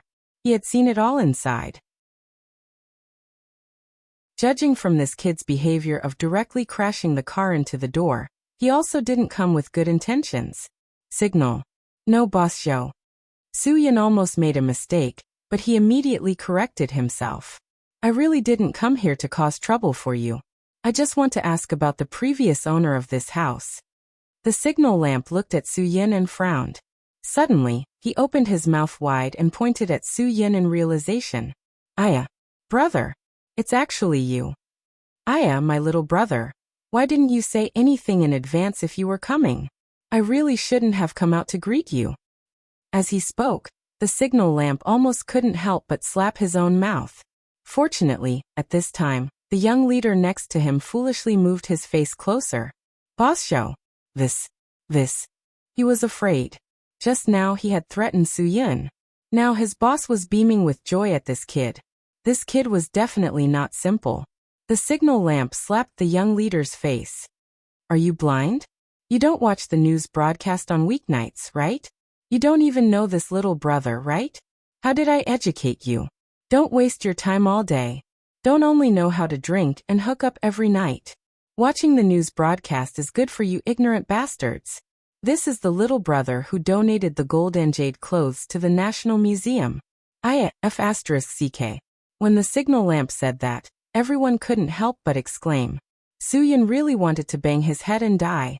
By Xiaoya, who had disguised as him to donate the national treasures, saw Su Yun's helpless face and made a helpless expression. At that time it wasn't her idea. It was her master who asked her to do it. No, now it should be her mother who asked her to do it. Brother, I didn't recognize Mount Tai just now. You are a big man. Please don't lower yourself to my level. The young leader almost knelt down and kowtowed to Su Yun. The national treasures were worth nearly a few billion yuan, and he gave them to the country just like that.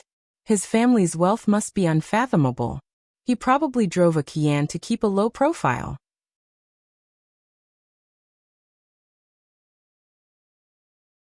Chapter 1161. Seeing that someone had already taken out his phone and was about to take a photo to show off, Su Yun angrily rebuked. I'll slap whoever takes the photo. My portrait rights aren't something that anyone can casually spread around. If I were to sue you, everyone here would definitely sue you until your family is ruined. Everyone present believed these words. After all, the other party's strength was formidable. A rich young master who had returned from abroad. F***ck, with such an idle burden. Su Yun was too embarrassed to curse. It was all because of Bai Xiaoye and her mother. Sigh, why did she have such an unreliable stepmother? Why was the way she handled things so unlikable? If he had known, he wouldn't have bought her the gelatin. Originally, everyone wanted to take a photo and post it on their WeChat moments, but no one dared to press the shutter button. No, definitely not. Signal Light's boss hurriedly said. Since you have spoken, no one will dare to take a photo. Come, let's go in and sit. I'm really honored that you can come to my opening ceremony to support me. Stop. Su Yun raised his hand and made a stop gesture. I say believe. Boss Show, if I'm here to congratulate you, I'll definitely bring a red packet, right? No, you don't have to be so polite. Boss Show hurriedly said. Su Yun was speechless. I'm not being polite. I didn't prepare anything at all. I'm just here to ask you something. Let's not beat around the bush and get straight to the point. I'll leave after I'm done. Although Boss Joe's expression was a little unhappy, he immediately restrained his feelings and said with a smile, Little brother, what do you want to ask? As long as I know, I'll definitely tell you everything. You should know who sold you this place, right? Su Yun said. What clues do you have about her? For example, where is she now? Su Yun knew very well that Signal Light definitely didn't know, but he still asked. Maybe he could get other clues from him. Boss Joe shook his head. Little brother, to tell you the truth, I haven't seen the real face of this boss from the beginning to the end. It was all done by a little girl. I transferred the ownership yesterday and paid the full amount directly. Su Yun was immediately disappointed. After all this time, he didn't even get to see Zhuoling Yue's face. Boss Joe scratched his head. I'm really sorry. Little brother, let's go in and sit? The tiguanyin that my friend gave me smells really good. Shall we try it? Let's go. Bai Xiaoye's mood was abnormally low. This woman who had lied to her for more than 20 years actually chose to run away after confessing everything. Was she going to run away for another 20 years? Su Yun could hear the helplessness in Bai Xiaoye's tone. Maybe she just felt that the feng shui of this place is not good. Look at this place, it's all mountains and there's no water at all. Water makes money. Whoever lives here will suffer a loss in the end. She definitely didn't mean to sell this place. She just happened to meet a hothead. When Su Yun said this, he didn't have any intention of avoiding it at all. Although Boss Zhou, who was dressed like a signal light, heard it from the side and felt aggrieved, he didn't say anything. Obviously, he didn't want to provoke this kind of rich person. However, after hearing Su Yun's words, he also muttered in his heart because the price he paid for this place was really worth it. At most, the other party charged him the cost price, so he didn't need to worry about the renovation. At least Boss Zhou didn't have to worry about it. Can you believe what you said? Bai Xiaoye couldn't get emotional at all. She whispered and directly returned to the car. Su Yun knew that this matter wouldn't be resolved in a short period of time, so he simply took Bai Xiaoye to Qingdao to play and relax. Maybe this matter would slowly pass. Boss Zhou, you guys go ahead. In the end, Su Yun said politely, since we've encountered such a happy event, we should join in the fun. However, I really didn't bring any money today. See you later. If there's a chance, I'll definitely come and support you. Don't mind what I said just now. The feng shui here is very good. What else could Boss Zhou say? He could only force a smile and send them off. Take care. After leaving Tianjing, Bai Xiaoya's mood seemed to have calmed down a little. Su Yin then said, "Where do you think she should have gone?" "I don't know." Bai Xiaoya shook her head. "She's always like this. After leaving a place, she will sell everything and then keep walking. When she reaches a place she likes, she will buy it and stay there. Her whereabouts are irregular. If she doesn't want us to find her, we definitely won't be able to find her." "That's not necessarily true," Su Yin said. "Don't worry, I will find her. She's the one who wants to escape. Why do you still want to find her?" Bai Xiaoya asked back. "Since she doesn't want to see me, then I won't see her. Anyway, I don't want to see her." "Don't say things out of anger," Su Yin said. "You'll have to face it sooner or later. No matter what. Even if Bai Xiaoya didn't want to see her, Su Yin couldn't not see her. He had to find Zhuo Lingyu, and no matter what. Perhaps only she could resolve the doubts in his heart. No matter what, there had to be an explanation. Su Yin was still hoping to get some information from his stepmother that he couldn't pry out from other people's mouths. "Brother, I'm fine. You don't have to worry about me," Bai Xiaoya said. Bai Xiaoya said, "I'll adjust myself. Just like you said, everything will pass as time passes. Although she lied to me and ran away from me, I still believe that she has her reasons. Maybe she needs more time to adjust her mentality than I do before she can face me. With your words, I'm relieved.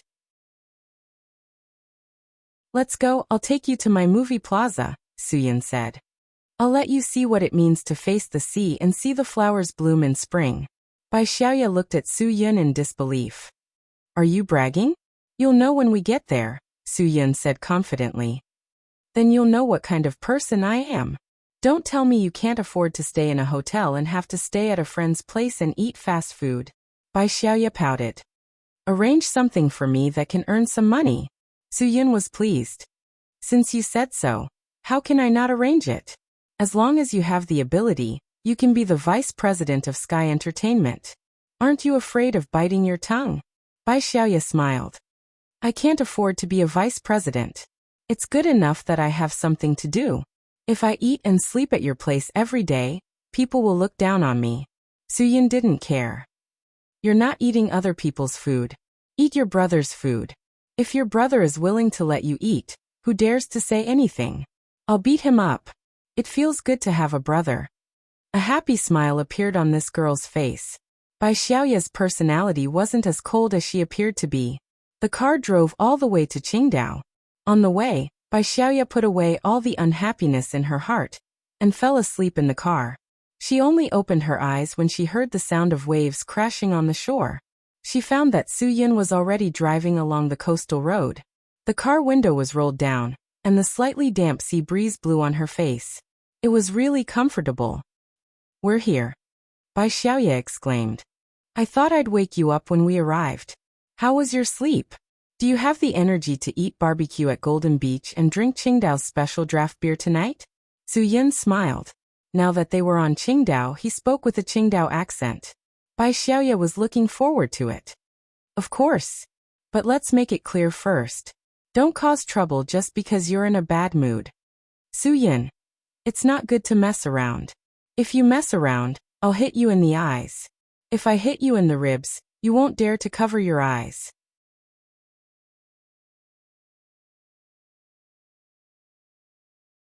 Chapter 1162. When they got off the highway, Su Yin called Ruan Qingshuang and told her the good news in advance. Of course, he also briefly told her about Bai Xiaoya's situation. After learning that Su Yin and his half-sister, whom he met by accident, were coming, Ruan Qingshuang naturally attached great importance to it. She ordered Lin Ge to book a banquet of the highest standard at Tian Hai Restaurant and carefully dressed Guogua.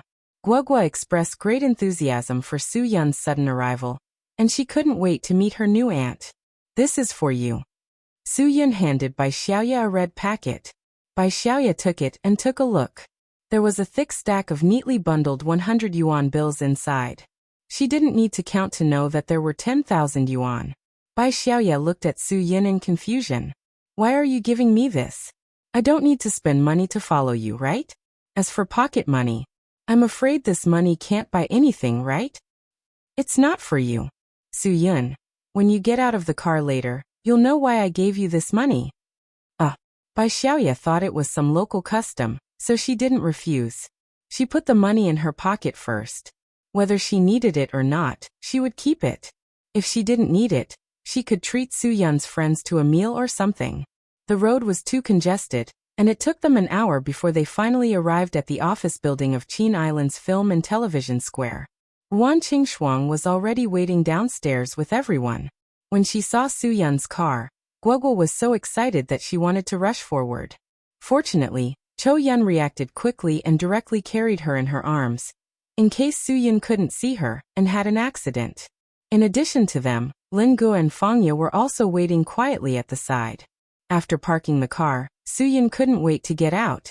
Guoguo was so happy that she broke free from Chou Yun's arms and threw her head into Su Yun's.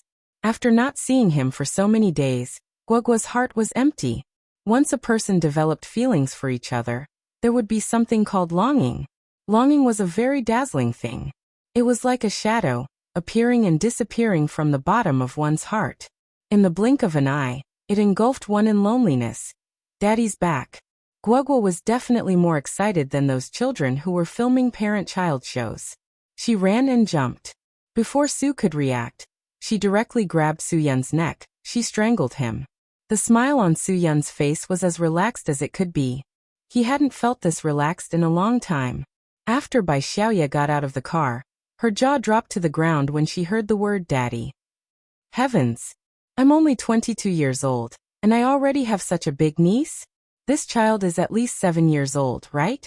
She didn't expect her brother to have such standards. A 25-year-old child is already so big. He just became an adult and was allowed to watch 18-rated movies, and he already has a child.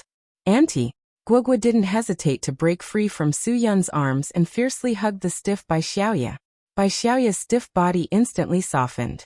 What an affectionate little cutie. This feeling is so good. When she thought of having such a little niece, all the unhappiness in Bai Xiaoya's heart was instantly swept away. Little cutie, what's your name? Bai Xiaoya caressed Guoguo's little face, which was a rare sight. My name is Guoguo. After Guoguo finished speaking, she turned around and glared at Su Yun with dissatisfaction. Dad, did you not even mention me to Auntie? Fortunately, Su Yun reacted quickly. I've been holding it in all this time. I just wanted to give your auntie a surprise. Okay. Then I'll forgive you, Guoguo said with a face full of unwillingness. However, when she turned around to look at Bai Xiaoya, her face was still as bright as a flower. She was smiling so much that her eyes were no longer there. Her little hand waved unconsciously, and her thumb and index finger also unconsciously rubbed together. This is... Bai Xiaoya looked at Guoguo's fingers and suddenly understood. This child is really sneaky. She's asking for a greeting gift from me. It had to be said that this was Huaxia etiquette. As an elder, when meeting a junior for the first time, they had to ask for a red packet. Bai Xiaoya finally understood why Su Yun gave her a red packet of 10,000 yuan. It seemed like he really didn't plan to let her spend it. He already knew what his little demon would do. In order to prevent her, who didn't have a single cent in her pocket, from losing face, he prepared a red packet for her in advance. Guoguo, Auntie was just joking with you just now. Actually, your dad mentioned you to me before. As Bai Xiaoya spoke, she took out a red packet from her pocket. Auntie has already prepared a greeting gift. Take it.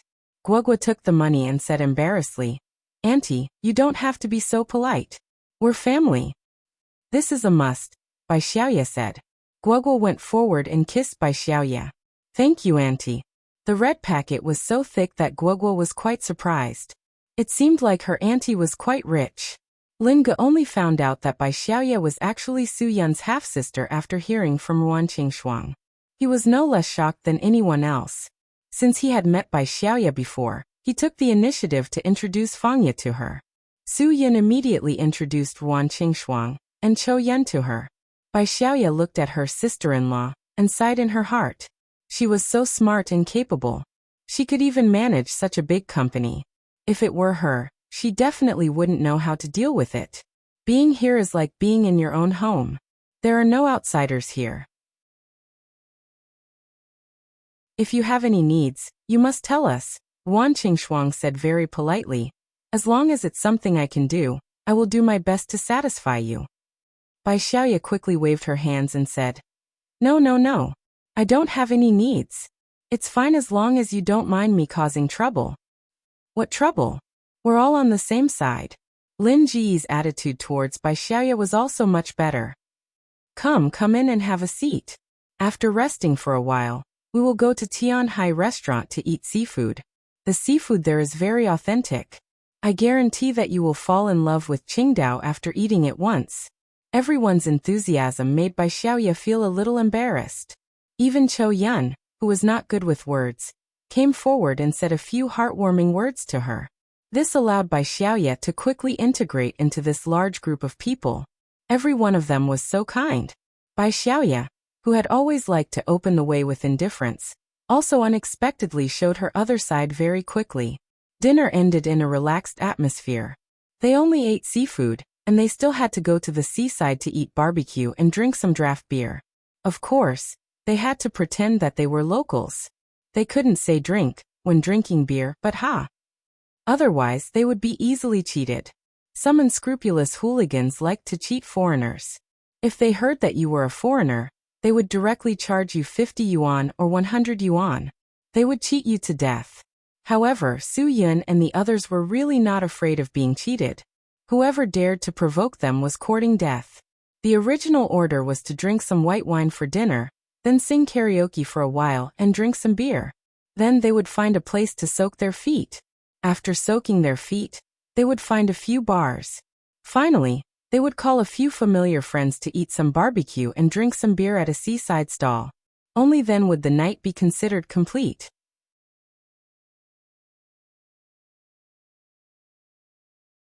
Chapter 1163. Joy accompanied by the sea breeze quickly blew away all the previous unhappiness. Ever since Bai Xiaoya found out about her relationship with Su Yun, it was the first time she felt so relaxed. It was late at night. Everyone and Guoguo went to rest. Wan Qingshuang and Su Yunkai sat on the sofa and got the chance to enjoy their private time. Recently, Wan Qingshuang was really tired. After the film and television base was set up, Sky Entertainment immediately started investing in a few blockbusters. There were movies like Goodbye Someday and Big Time 3, Age of Assassins, where famous authors used the film industry to make money. There were also movies like Fierce Old Men Crossing the River, that were going to be released in theaters. There was also a horror movie like Yanjing Mansion 88. Of course, Sky Entertainment also had to start creating their own sci-fi blockbusters for Huaxia. In the past, there were Avatar movies and the end of the world. Huaxia's ability to make money was very strong. In this day and age, if you didn't watch a new movie, you would be seen as not keeping up with the times. It would be embarrassing. Especially those Hollywood blockbusters. If you didn't watch them, you would be seen as outdated. It was easy for you to not be able to play happily with your friends, especially for otakus. It was hard to find a girlfriend. If you didn't watch a few movies or know a few things, you wouldn't even be able to find a female otaku. Whether or not Huaxia film and television could rise, the burden on Sky Entertainment's shoulders was too heavy. Wan Qingshuang's schedule was packed these days. She had to talk to many people every day about investments. After such a long time, anyone would feel tired. Sister Shuang, you've worked hard. Su Yin knew how hard it was for her, and wanted to share her burden. If there's any work, just arrange for me to do it. You can rest for 2 days. When Wan Qingshuang heard Su Yun's words, she was very touched. You can still do this. However, there's someone I need you to help me with. Oh, Su Yun nodded. Leave it to me. He's a producer. You'll know when you meet him. He's known as Huaxia's #1 producer, and also the #1 scriptwriter. He has indeed produced many television dramas, and the viewership ratings are really quite high. But I really don't like his screenwriting and production style. This screenwriter's works often go against historical archetypes or the original novels. After I watch it, I feel that the taste is very wrong. Wan Qingshuang said. But I don't have the nerve to refuse. After all, she is also a well-known scriptwriter. She has also made many female stars popular in her TV series. I think I can guess who he is. Su Yin smiled. Don't worry, I'll help you settle it. Huaxia didn't lack movies and TV shows. What it lacked were good movies and TV shows. To be honest, anyone could film as long as they had video recording equipment. There were also many good dramas on the internet. Wang Dachui was a typical example. The controversial Siping Youth is also quite amusing. After a pause, Su Yin continued. However, I'm the same as you. I don't like screenwriters going against historical archetypes or the original novels. This is a kind of disrespect for history and the original novel's author. He has already spread the word outside. The dramas he wrote will definitely be bought by people. He wants to cooperate with Sky Entertainment because he wants to give us face. He thinks that we are qualified and capable to give him better investment and production. Wan Qingshuang said, originally, I wanted to let Zhuo Meiyan handle this matter, but she really can't put down her work in Northern Ji. Su Yin, it's up to you. It's a small matter. Su Yin waved his hand and smiled. Arrange for me to meet with him tomorrow. Wan Qingshuang nodded. I'll get someone to arrange it for you tomorrow morning. Looking at the hands on the clock, Wan Qingshuang said gently, it's getting late. You should rest early.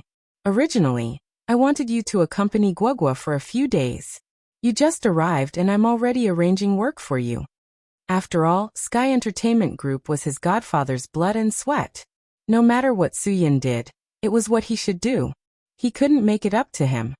Okay. Sister Shuang, you should rest early too. I'll leave by Xiaoya to you tomorrow. Su Yin. Take her around. Go to the underwater world or something. I think with Guogua there won't be an awkward silence. I think your sister isn't an awkward person. Wan Qingshuang smiled. Don't worry. Leave her to me. Just help me reject the screenwriter and producer, and the mission will be completed. It was by Xiaoya's first night on Qingdao. She slept very well. The next morning, after breakfast, Su Yin proposed to meet the famous screenwriter and producer. He asked Wan Qingshuang, Guogua, and Chou Yan to accompany by Xiaoya around Qingdao. Of course, he also asked Lin Ge to take good care of Fangya. I'll go with you. Bai Xiaoya, on the other hand, rejected the arrangement of touring the island. She insisted on seeing how Su Yin worked. Su Yin wanted her to have fun and experience the local customs of Qingdao. I'll take care of this myself. You go and have fun for a few days. If you want me to work at Sky Entertainment in the future, I have to go, Bai Xiaoya said. There will be many opportunities to have fun. Seeing how persistent she was, Wan Qingshuang helped her. Indeed, Su Yin, I think Xiaoya is right. She has to experience it. Only after experiencing it can she gain experience. She's your sister. She will definitely help you manage Sky Entertainment in the future and be your right-hand woman. She needs to train. Bai Xiaoya looked at Wan Qingshuang gratefully. It's okay, Auntie. I'll wait for you and my dad to finish your work before going. Guogua nodded.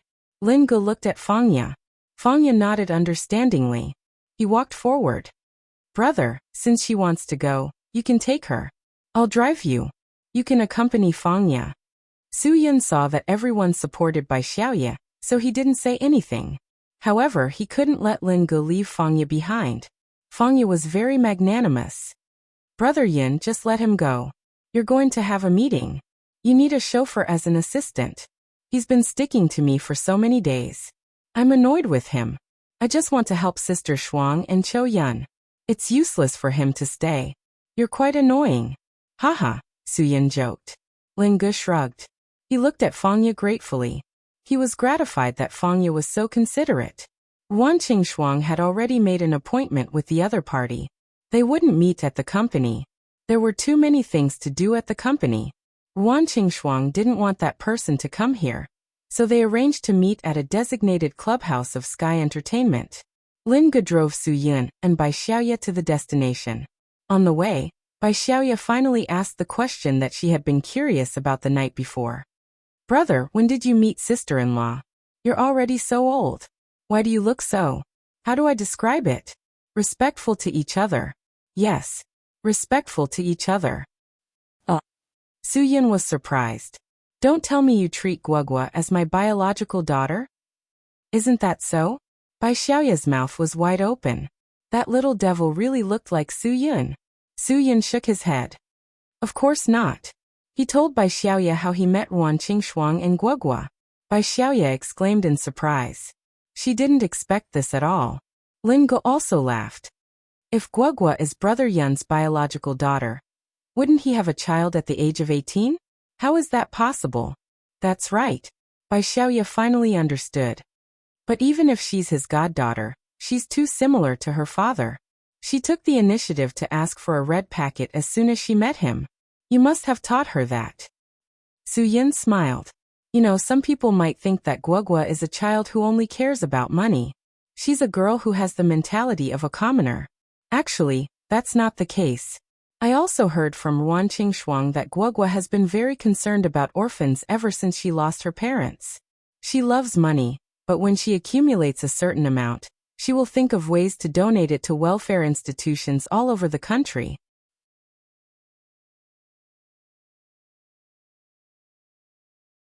Chapter 1164. As they talked, Lin Ge quickly drove to the club. Before Bai Xiaoya got out of the car, she carefully helped Su Yin adjust his collar.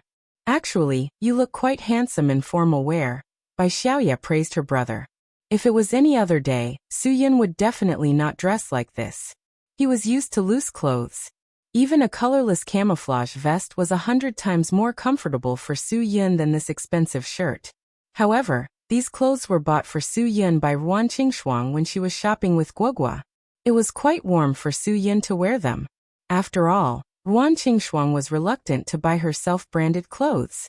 If it wasn't for the company's image, and Zuomeyan had picked out a large number of branded clothes for her, she would still be wearing plain clothes. However, the old saying made sense. Clothes make the man. Ever since Wan Qingshuang entered Sky Entertainment, her temperament seemed to have risen to a whole new level. If she returned to Hudong City now, no one would be able to recognize her as the woman who sold medicinal cuisine and was bullied by hooligans. What about me? My clothes aren't cheap either. My girlfriend gave them to me. Lin Ge proudly pointed at his branded suit. He and Su Yin rarely wore branded clothes, so once he changed into this outfit, he instantly looked much better. You're just average, Bai Xiaoya said casually. Lin Ge raised his eyebrows. What do you mean? Some things are innate, right? If you don't have a good foundation, you won't be able to wear anything, Bai Xiaoya said. My brother is different. My brother is born to be a clothes hanger. That hurts my self-esteem, Lin Ge clutched his chest and said. Brother, why is your sister's tongue so vicious? I didn't do anything to her. Why would she hurt my pride? Su Yin patted Lin Ge on the shoulder. She's just telling the truth. You're overthinking it. When Lin Ge heard this, he broke down even more. As expected of biological siblings. How dare you bully me? I'm not going to play with you guys anymore.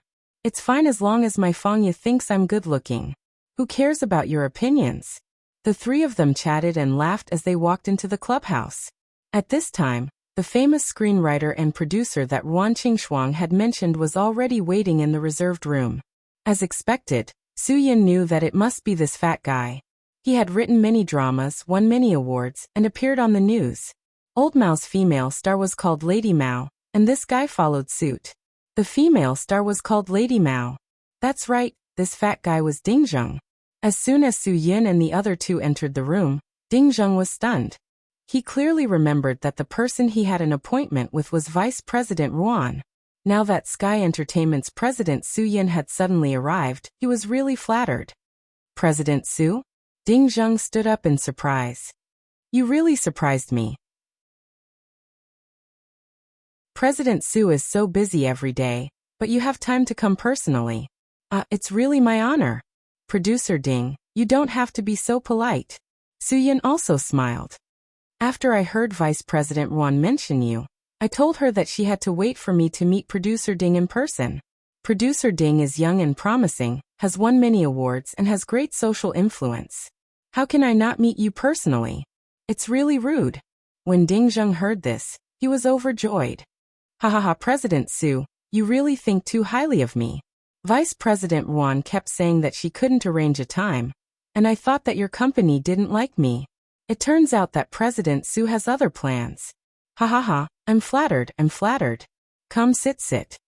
Su Yin pointed at the sofa and gestured for Ding Zheng to sit. Bai Xiaoya was about to sit down, but Lin Gu secretly stopped her and whispered in her ear. Remember your identity. You're President Su's assistant now, not his sister. Stand aside and listen carefully to learn how to handle things. Bai Xiaoya originally thought that Lin Gu was deliberately saying this because she said that his clothes weren't as good as Su Yun's.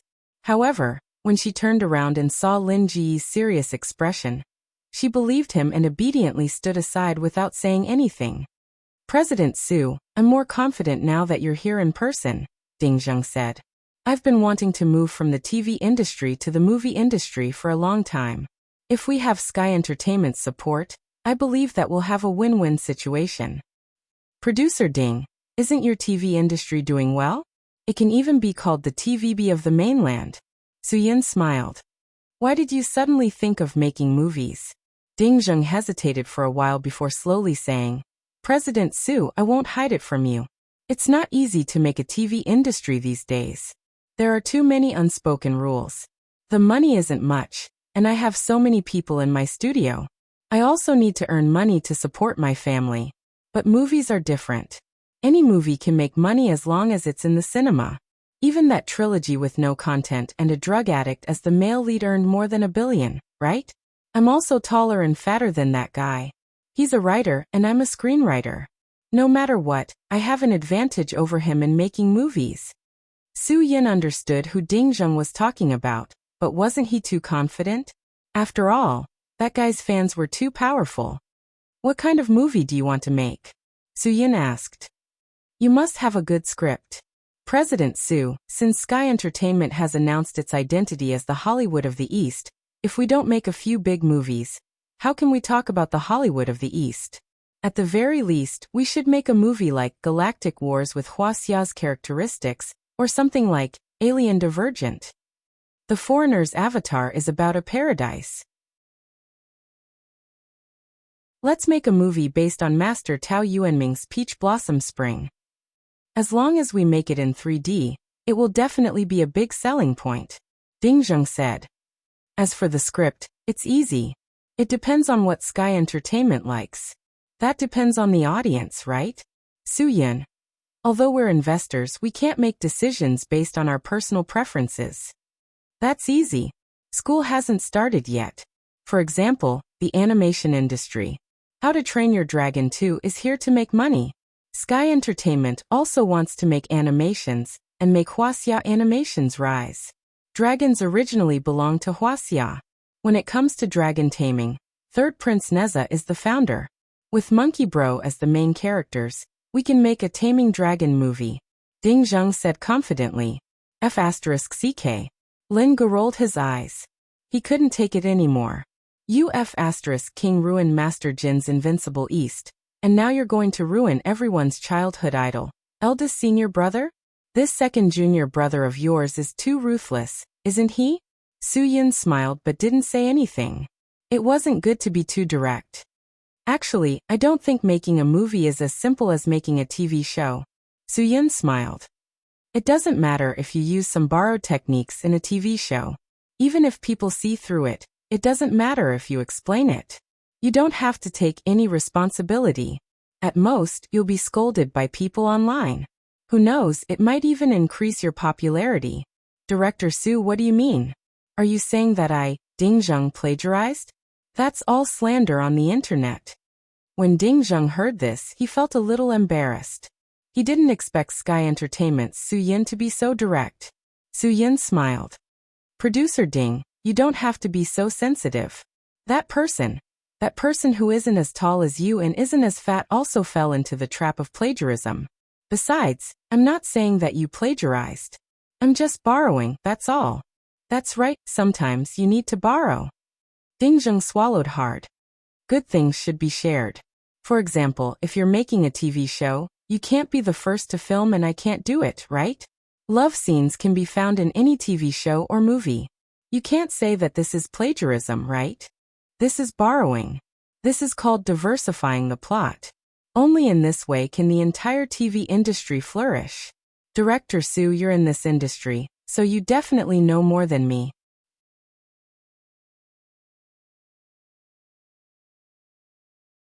Chapter 1165. Mr. Su, that's not interesting. How can that person make a movie? Ding Zheng said. Didn't he also make a lot of money? I think that the trilogy was more interesting than The Queen Wears Prada. Isn't that fine? Mr. Su, I'm here for a win-win situation. I won't let Sky Entertainment make a loss. So Producer Ding, are you going to make a Peach Blossom Spring version of Avatar?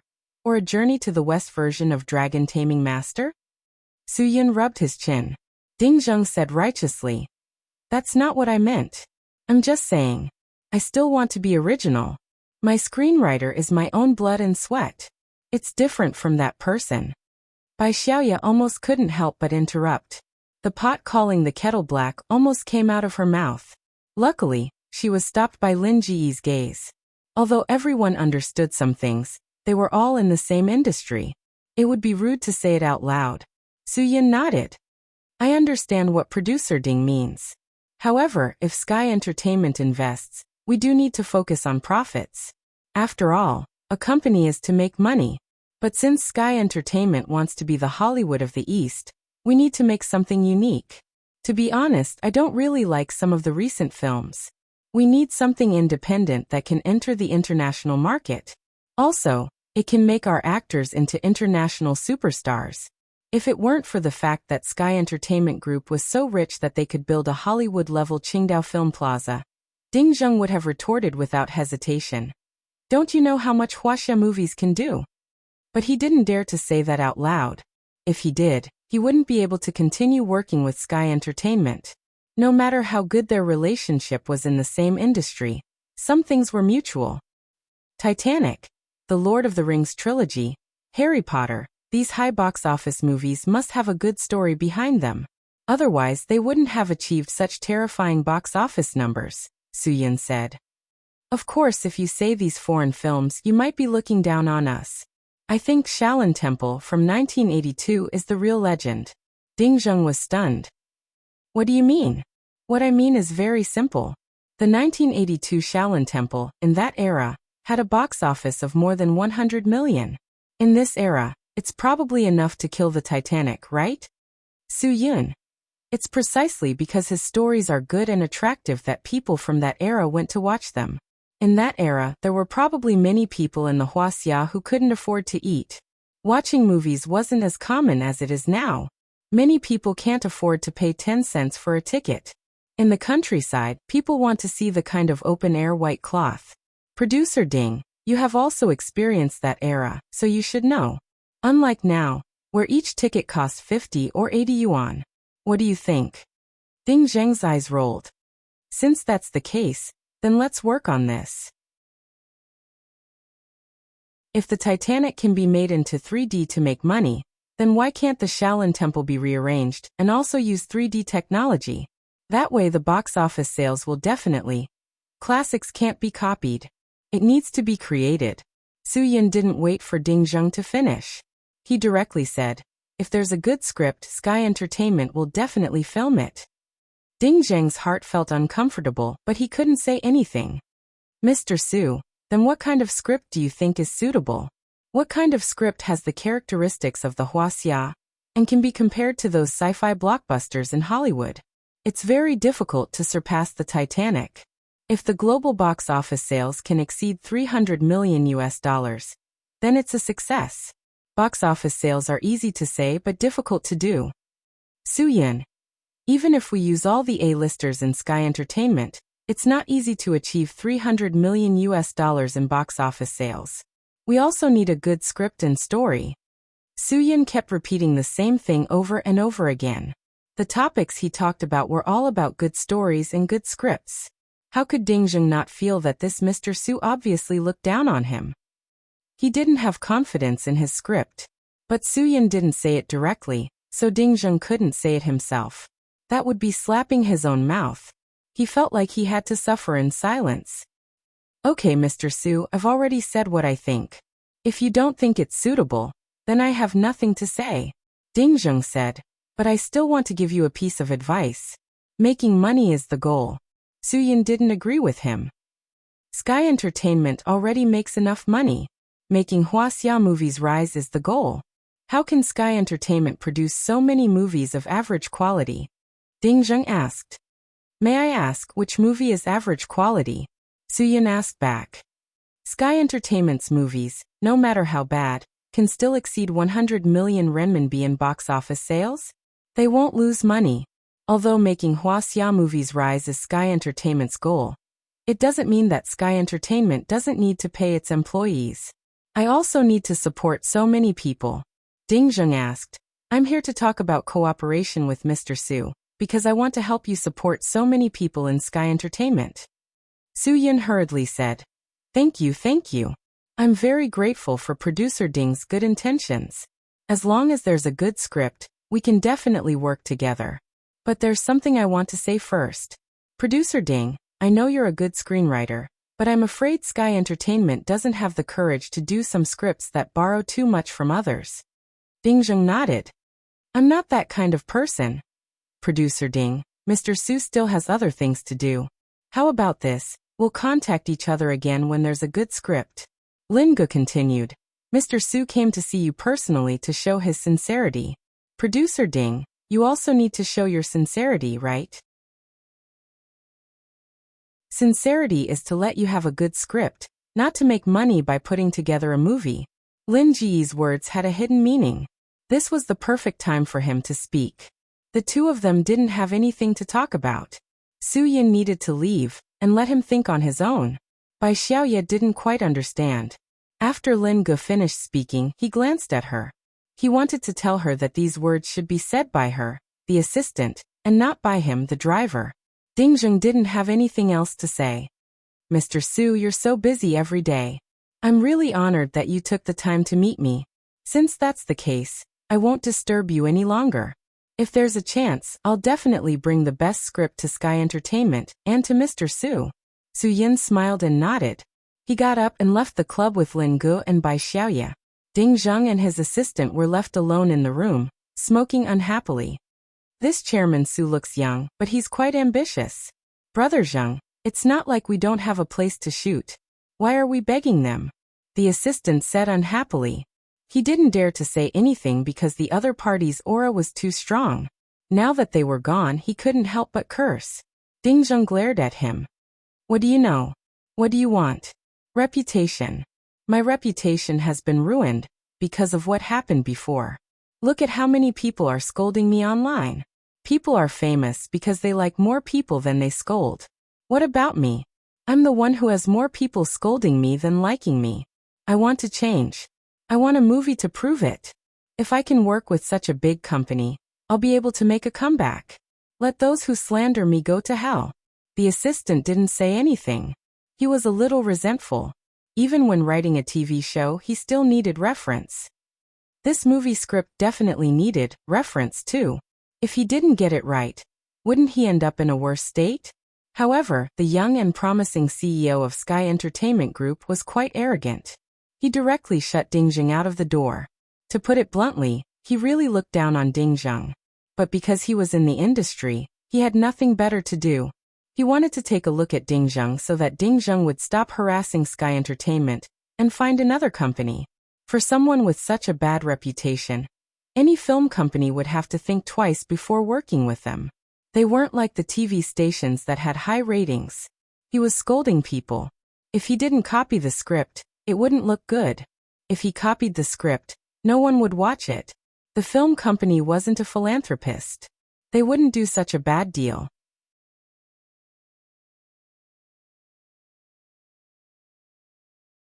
Chapter 1166.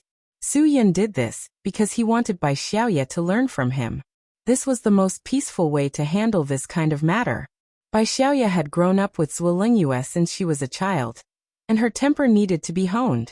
That was why Su Yin handled it this way. If Su Yin and Ruan Qingshuang were here, with Ruan Qingshuang's gentle personality, Su Yin would definitely use another method to make Ding Zheng scram. Everyone had their own personality, and they had to adjust their weaknesses. Perhaps Bai Xiaoya didn't know about Su Yin's painstaking efforts, but as her elder brother, Su Yin had to say this. Lin Gu could tell that Su Yin had indeed put in a lot of effort for this younger sister of his. After dealing with Ding Zheng's matter, Su Yin told Lin Gu to go back as soon as possible. The weather was so clear today, and the sea breeze was so refreshing. After returning, they would bring everyone to Qingdao for a day trip. They would tour the underwater world and Binhai Avenue. After that, they would go to the depths of the countryside to have a sumptuous farmhouse meal. They would have chopped firewood chicken, steamed crabs, and fried clams with dried chili. However, when he pushed open the door to Ruan Qingshuang's office, Su Yin instantly felt an ominous premonition in his heart. Lin Ji's expression also changed drastically. Only Bai Xiaoya, who didn't know anything, lowered her head and walked into the room. She only looked up when she bumped into Su Yin's arm. There was only one person in Ruan Qingshuang's office. A person with a gloomy aura was sitting in Ruan Qingshuang's office chair with his back facing them. A person who dared to face his opponent with his back facing them must be very confident in his own strength. There was no doubt about this. "Who are you?" Su Yin asked coldly. Since this person could sit in Ruan Qingshuang's office so brazenly, something must have happened that Su Yin didn't want to happen. Ruan Qingshuang, Guogua, and the others were no longer present. However, since the other party had left someone behind, it meant that there was a problem. At least it could be determined that Ruan Qingshuang and Guogua were not in danger now. Otherwise, the other party would not have stayed behind to wait for Su Yin to return. The other party wanted to negotiate, and Ruan Qingshuang and Guogua were the other party's bargaining chips. "Mr. Su, you're doing very well. There's no need for a nobody like me to announce my name." The gloomy guy turned around after he finished speaking, revealing a face that made people feel intimidated just by looking at it. Using the word extremely ugly to describe him was simply the most appropriate. Black bean-sized eyes grew on a flat face. His nose was arched to the sky, and his thick lips were like two sausages hanging on it. A pair of protruding ears were so small that they were smaller than the lid of a mineral water bottle. The length of his hair was uneven, like a baby with calcium deficiency pillow baldness. F***CK. Su Yin really wanted to ask this guy, "Didn't your mother tell you that it's okay to be ugly, but don't come out to scare people?" This was simply disfigurement. It wasn't normal ugliness at all. Su Yin dared to say that this guy was definitely the ugliest person he'd ever seen. The sausage mouth squirmed a bit. "Let's get straight to the point." "That's best," Su Yin said. He didn't want to talk for too long in front of such an ugly face. "However, let me remind you first. In China, kidnapping is a serious crime." "Ah, I know," Sausage Mouth replied. "Murder is also a serious crime in the US. But Mr. Su, you didn't hesitate." Su Yin's face changed. Ever since he saw Sausage Mouth, he had been wondering who this guy was. But he never thought that this guy could be Randolph's man. But Sausage Mouth's words confirmed that this guy was sent by Randolph. Su Yin had not offended anyone other than New York Shark in the US. Those hooligans like the Wolf of Seattle were not worth mentioning. Even if they were beaten to death, they wouldn't be able to find him in Huaxia so quickly. Also, Su Yin had only thrown those hooligans into the trash can. But if this guy was Randolph, he was too fast. On the day that Su Yin and the rest escaped, Randolph would have been arrested by the US government. It would take at least a day for him to be arrested. Even if Randolph started patrolling the next day, with Su Yin's identity, he wouldn't be able to find them in Qingdao on the fourth day. Randolph was indeed the godfather of the Gambino family. This speed caught Su Yin off guard. Although Wan Guangxiao had given Su Yin a hint, Su Yin felt that no matter how powerful Randolph was, it would take at least half a month to find him. Obviously, Su Yin only thought of Randolph's ability and didn't think of his own influence. It was too easy to find out about Su Yin now. Ever since Bai Xiaoya pretended to be him and appeared on the news, People on the internet started to research him.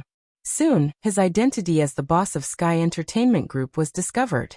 People who don't go online usually don't know about him. For example, Boss Zhou and his subordinates from Tianjin. People who go online often know about Su Yun. That's why Randolph didn't spend much time investigating Su Yun. He was released on the second day of his tea session at the relevant government department. On the third day, he came to Huaxia and spent a day gathering a few experts to start his revenge plan. Since Su Yun was the boss of Sky Entertainment Group, Randolph brought his men to the Qingdao Film Plaza. It was easy for him to control Ruan Qingshuang and the rest. If Su Yun knew about his influence, he wouldn't have made such a mistake. "You are sent by my godfather," Su Yun said. "Just tell me what you want. What do you want me to do?" Sausage Mouth smiled and his eyes disappeared. "My godfather admires you. When you come to New York, you are like a ferocious dragon crossing the river. Once you are out of control, you even crippled his favorite subordinate. However, he also wants to tell you that when he comes to Huaxia, he is also like a ferocious dragon crossing the river. He will repay you the same way you treated him. May I know who you are? Why haven't I seen you in New York?" Su Yun was a little confused.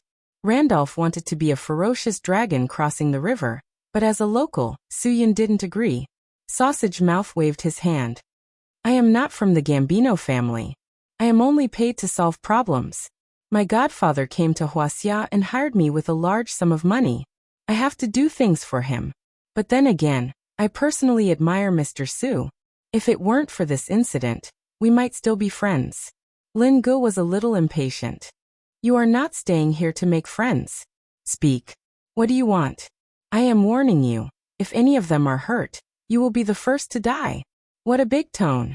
It seems like you are not a simple person," Sausage Mouth said. "I indeed didn't expect to meet Violent Fox Supreme Cho Yun here. However, she is still too inexperienced. Ha ha ha. Young man, if there is a chance, we will definitely learn from each other. Why do you talk so much nonsense? Where are they?" Bai Xiaoya's murderous aura surged. Sausage Mouth was stunned. He could feel it and said, "Miss, you are not weak. May I know which sect you are from?" Su Yun thought to himself, "If I tell you, you will be scared to death. This is the Empress's daughter. Although there are many people in the underground world who don't care about their lives, no one is foolish enough to provoke Zhuolingyue." However, Su Yun felt that he could handle this matter. If he mentions Zhuolingyue, it would be like using a cannon to kill a mosquito. "This is between me and Randolph. Don't involve others," Su Yun said. "Where is he? I will go and meet him."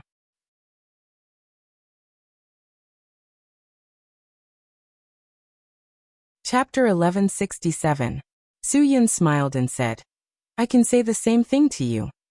Sausage Mouth glared at Su Yun and said, "It's okay if you say that to Randolph, but to me, I don't think you have any advantage. You are the local bully in front of Randolph, but to me, we are all the same. My friend, some words will hurt your pride." Su Yun was patient enough, but he didn't know where Ruan Qingshuang and the others were taken by Randolph. He couldn't keep his patience for long. "You're left here, which means you're the most useless one among all of you. To put it bluntly, your death is not worth it. I suggest you don't challenge my patience." Sausage Mouth was indeed a person who was left behind to leak information. Even if he died, the moment he was criticized by Su Yun, the displeasure in his heart was still very strong. "I'm useless? Humph. I'm still more useful than your Violent Fox Master. Bah. Violent Fox Master? You can't even survive 10 attacks from me." She didn't expect this guy to be so strong. After all, Cho Yun wasn't weak either. Although she couldn't break through to become a supermaster because of the influence of Guoguo in her body, she shouldn't lose to Sausage Mouth, right? "Then let me see what you can do, ugly thing." Bai Xiaoya had been restraining herself, but this fellow was too annoying. Listening to his chatter made her feel annoyed and frustrated. As soon as she finished her words, Bai Xiaoya dashed to Sausage Mouth. Bai Xiaoya, who was about to throw a punch, was disgusted when she saw the mouth up close. She stopped and pulled back her fist. However, she had no intention of forgiving Sausage Mouth. She suddenly stopped her punch, but a tricky kick suddenly went for Sausage Mouth's chin. The whole process was smooth without any hesitation. Sausage Mouth wanted to say something, but he found that he couldn't dodge at all. Bai Xiaoya kicked Sausage Mouth's chin, and Sausage Mouth was thrown back with his chair. The chair hit the ground with a loud noise. Bai Xiaoya's kick just now was merciless. Based on Sausage Mouth's arrogant attitude, she really thought that he was at least a super expert. However, it was impossible for a super expert not to be able to dodge at this speed. After all, Bai Xiaoya had changed her move midway and was slightly hesitant. Sausage Mouth crawled up with his mouth full of blood. His eyes widened as he looked at Bai Xiaoya, who suddenly attacked him. His eyes were filled with shock and disbelief. He didn't even dare to imagine that this woman was so powerful. Even the protagonist in front of him, Su Yun, did not think that he could be so powerful. This fellow's lips were already extremely swollen to begin with, and now they were bloody from Bai Xiaoya's kick. It was like a pig's intestine had just been dug out from the gutter, and didn't even have time to wash it. Bai Xiaoya was really afraid of dirtying her shoes, so she didn't dare to kick a second time. "Grandson, is that all you've got? How dare you say that you can beat Fox Venerable?" Lin Ge glanced at this good-for-nothing with disdain. His bragging is so unreliable. To be able to defeat Fox Venerable Chou Yun within 10 moves, he has to be at least a super expert rank 2 or above. Judging from this fellow's ability, it would be good enough if he was at least a first-rate rank 2. How could he defeat Chou Yun within seconds? It was already good enough that he wasn't instantly killed by Chou Yun. When Sausage Mouth heard Lin Ji's question, he was instantly displeased. "What do you mean? Are you saying that I'm bragging? Let me tell you, Chou Yun was defeated by me. I crippled her within 10 moves. Although Bai Xiaoya couldn't bring herself to do anything to his horrifying face full of bloody intestines, it didn't mean that Lin Ge couldn't bring himself to do it. Lin Ge called Chou Yun's sister in front of her seriously. During the past few days on Qingdao, Chou Yun had taken care of Fang Ye even more. Fang Ye even told him that before he came, she and Chou Yun went for a stroll on Taitong Pedestrian Street at night. They bumped into a few local hooligans who came over to tease them. Without saying a word, Chou Yun slapped the hooligans until their teeth fell out. They knelt on the ground and begged for mercy. "Don't hit me anymore, I'll be a good person in the future." Sausage Mouth actually dared to talk about Chou Yun like that in front of him. How could Lin Ge let him go? Before Sausage Mouth could finish the word cripple, Lin Ge stomped on his front teeth. Lin Ji's speed wasn't any slower than Bai Xiaoya's. Sausage Mouth might have sensed Bai Xiaoya's attack earlier, but this time he didn't even have time to react. He swallowed his front teeth into his stomach. Bai Xiaoya kicked out 4 of Sausage Mouth's teeth, and Lin Ge kicked out another 4 of his front teeth. This time, Sausage Mouth's breathing sounded like the wind. Cough cough. Sausage Mouth choked on his own blood and backed away. He waved his hands and said, "Envoys aren't killed when 2 countries are at war. I'm here to deliver a message. You don't have to be so ruthless." Sausage Mouth finally realized a serious problem. He had indeed underestimated his opponent. Boss was right. A guy who could force Godfather Randolph of the Gambino family to come all the way to Huaxia was definitely not simple.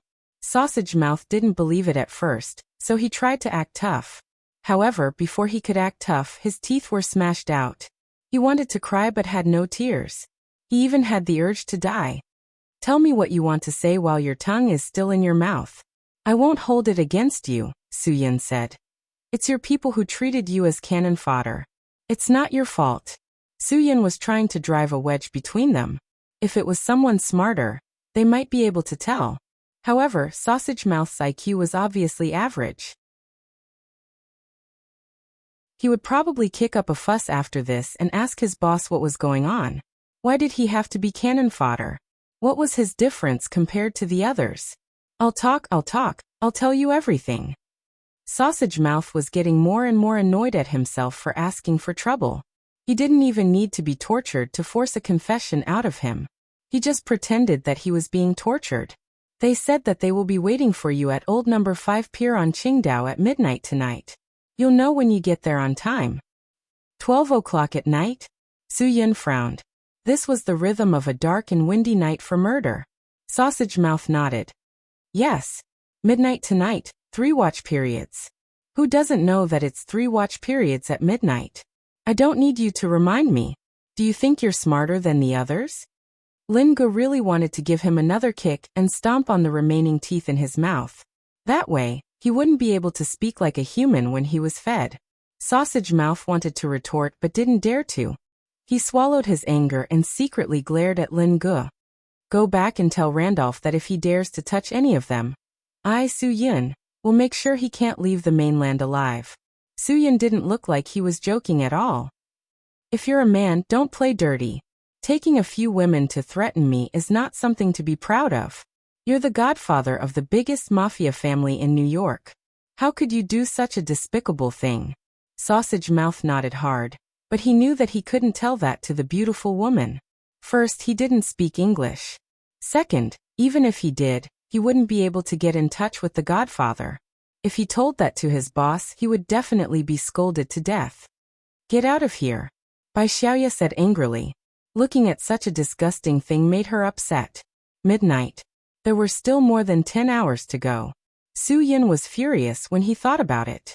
If Randolph dared to hurt Wan Qingshuang and the others, he would pay him back 10 times more.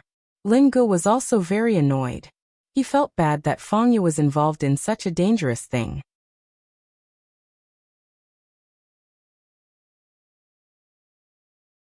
Chapter 1168. What should we do now? Bai Xiaoya looked at Su-Yun helplessly. There are still over 10 hours. Su-Yun shrugged helplessly. We can only wait. Anything can happen in the next 10 or so hours. Brother, are we really going to just wait like this? Everyone knew how anxious Lingu was. Su-Yun sighed helplessly. Since they left someone behind to talk, it means that they won't act rashly. Don't worry, I know very well who Randolph wants. We should do something, Lingu said. They found us so quickly. That's too fast, Bai Xiaoya said. What kind of background does Randolph have? Even the American government can't catch him. Lingu said with a sigh. Ever since Gambino's godfather, other than the previous godfather who was set up by the American government and ended up in jail, the other members of the Gambino family have been more scheming than the last. They're all ruthless people who don't leave behind any evidence that can be used against them. It's difficult for the American government to imprison him. Su-Yun nodded. Lingu is right. The American government can't imprison him. Randolph is an old fox who's proficient in psychology.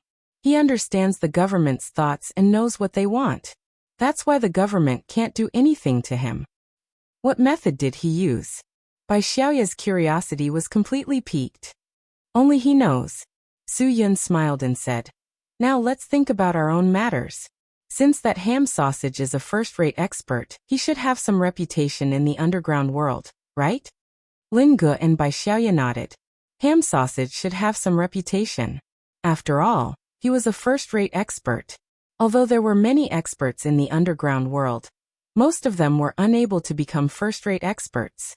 Although first-rate experts couldn't compare to Su-Yun, who was at the Grandmaster realm, they were still reputable figures. Do any of you know? Su-Yun asked. Right now he needed to know more about his enemy. Bai Xiaoya and Lingu had fought earlier, so the other party definitely knew about them. However, Su-Yun didn't know anything about the other party. The person that Su-Yun was talking about was not Randolph, but someone that Randolph had invited from Huaxia. This was what he wanted to know the most. In the end, who was the local tyrant? If Su-Yun didn't even know the other party's face, then it would be really difficult to figure out. Know yourself and know your enemy, and you will never be defeated. Lingu expressed his understanding. Bai Xiaoya looked at Su-Yun and said, Instead of asking us who that ugly man is, you might as well ask your friends in Beijing's Pan Garden. That's right. Ma San'er, the all-knowing man in ganghood, would definitely know. Although your friend looks unreliable, he seems to be quite reliable when it comes to doing things, Bai Xiaoya said. You can ask him. He's much more reliable than us. Su-Yun didn't say anything else and took out his phone to make a call. Ma San'er's legs trembled when he received Su-Yun's call. Brother, can't you stop? I'm just a small businessman, and I can't stand you tormenting me like this. Why do you dislike me so much? Su-Yun said. I'm just asking you something. I won't trouble you. I'm just asking about someone. Ma Saner calmed down when he heard that. Brother, tell me, who is it? Su Yun controlled his disgust and began to describe: sausage mouth, black bean eyes, protruding ears, and even smaller than a bottle cap. All right, I got it. Ma Saner interrupted Su Yun. Only the clown can be this ugly in the underground world. F***ck off, don't talk nonsense with me, Su Yun said. Ma Saner immediately became serious.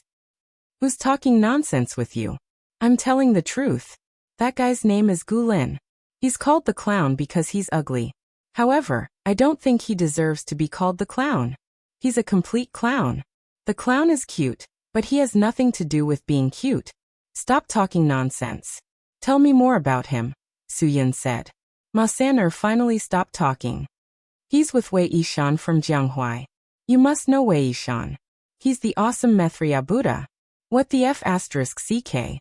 Randolph, you're really ruthless. Su Yun was surprised. Interesting. He just arrived at Huaxia, and he can find Wei Yishan for help. Not simple. Brother Yun, why are you asking about that guy? Do you have something to say? Ma Saner said. If you have something to say, I suggest you change your approach. Don't look for him. If you see him, he'll scare you again. I heard that he's the nemesis of children since he was young. The adults in the neighborhood would scare the children by saying, if you're not obedient, I'll let you be friends with Gu Lin and play with him. The children would stop crying and become as obedient as cats. Su Yun didn't have time to listen to Ma Saner's complaints. He thanked him and hung up. Brother, what's the situation? Lin Gu noticed that Su Yun's expression changed. Su Yun raised his eyebrows. That guy is Wei Yishan's man. Really? Lin Gu was also surprised. Randolph just arrived at Huaxia, and he's already connected with Wei Yishan's men? He's even connected with Wei Yishan? I'm also surprised. Su Yun said. It seems like it's going to be a little tricky. Wei Yishan's subordinate, Crazy Bear, isn't easy to deal with. Bai Xiaoye was stunned. Crazy Bear? He has an animal? He's alone. Lin Ji's expression changed slightly. His name is Xiongfeng, and he's Methria Buddha Wei Yishan's #1 warrior. His strength can't be underestimated, and he's always unpredictable. He's hard to deal with. He's alone. Bai Xiaoye didn't think too much about it. It seems like Randolph won't give up until he gets what he wants. Su Yun smiled bitterly. But since it's already here, we can only deal with it as it comes. Lin Gu looked at Su Yun seriously. Brother, do you know what I admire the most about you? I admire your drive. Young man, you should learn from my brother. You're still too young. Bai Xiaoye tried to use her liveliness to ease Su Yun's heavy heart. The person they were facing was very difficult, and Su Yun was under a lot of pressure. Xiaoye, don't participate in tonight's matter, Su Yun suddenly said. Bai Xiaoye slammed the table. Why? Who am I? You are. Who am I to you? Bai Xiaoye asked aggressively. My sister, Su Yun replied directly. Since I'm your sister, then your matter is my matter. I can't not go. If you think 3 people are too much, then don't let Lin Gu go. Bai Xiaoye was very stubborn. It was impossible for Lin Gu not to go. He shook his head like a rattledrum. Then I have to go. Bai Xiaoye said. Don't tell me you're afraid I'll be in danger. If it's not dangerous, I won't go. Su Yun knew that this girl was as stubborn as him. Once she decided on something, she wouldn't change her mind no matter what. Okay, then listen to my orders, Su Yun said. If something bad happens, you have to promise me that you'll be able to escape. If something happens to you right after your mother handed you over to me, I won't be able to sleep peacefully even in my coffin. Bai Xiaoye poked Su Yun's chest. Can't you be more auspicious? What coffin?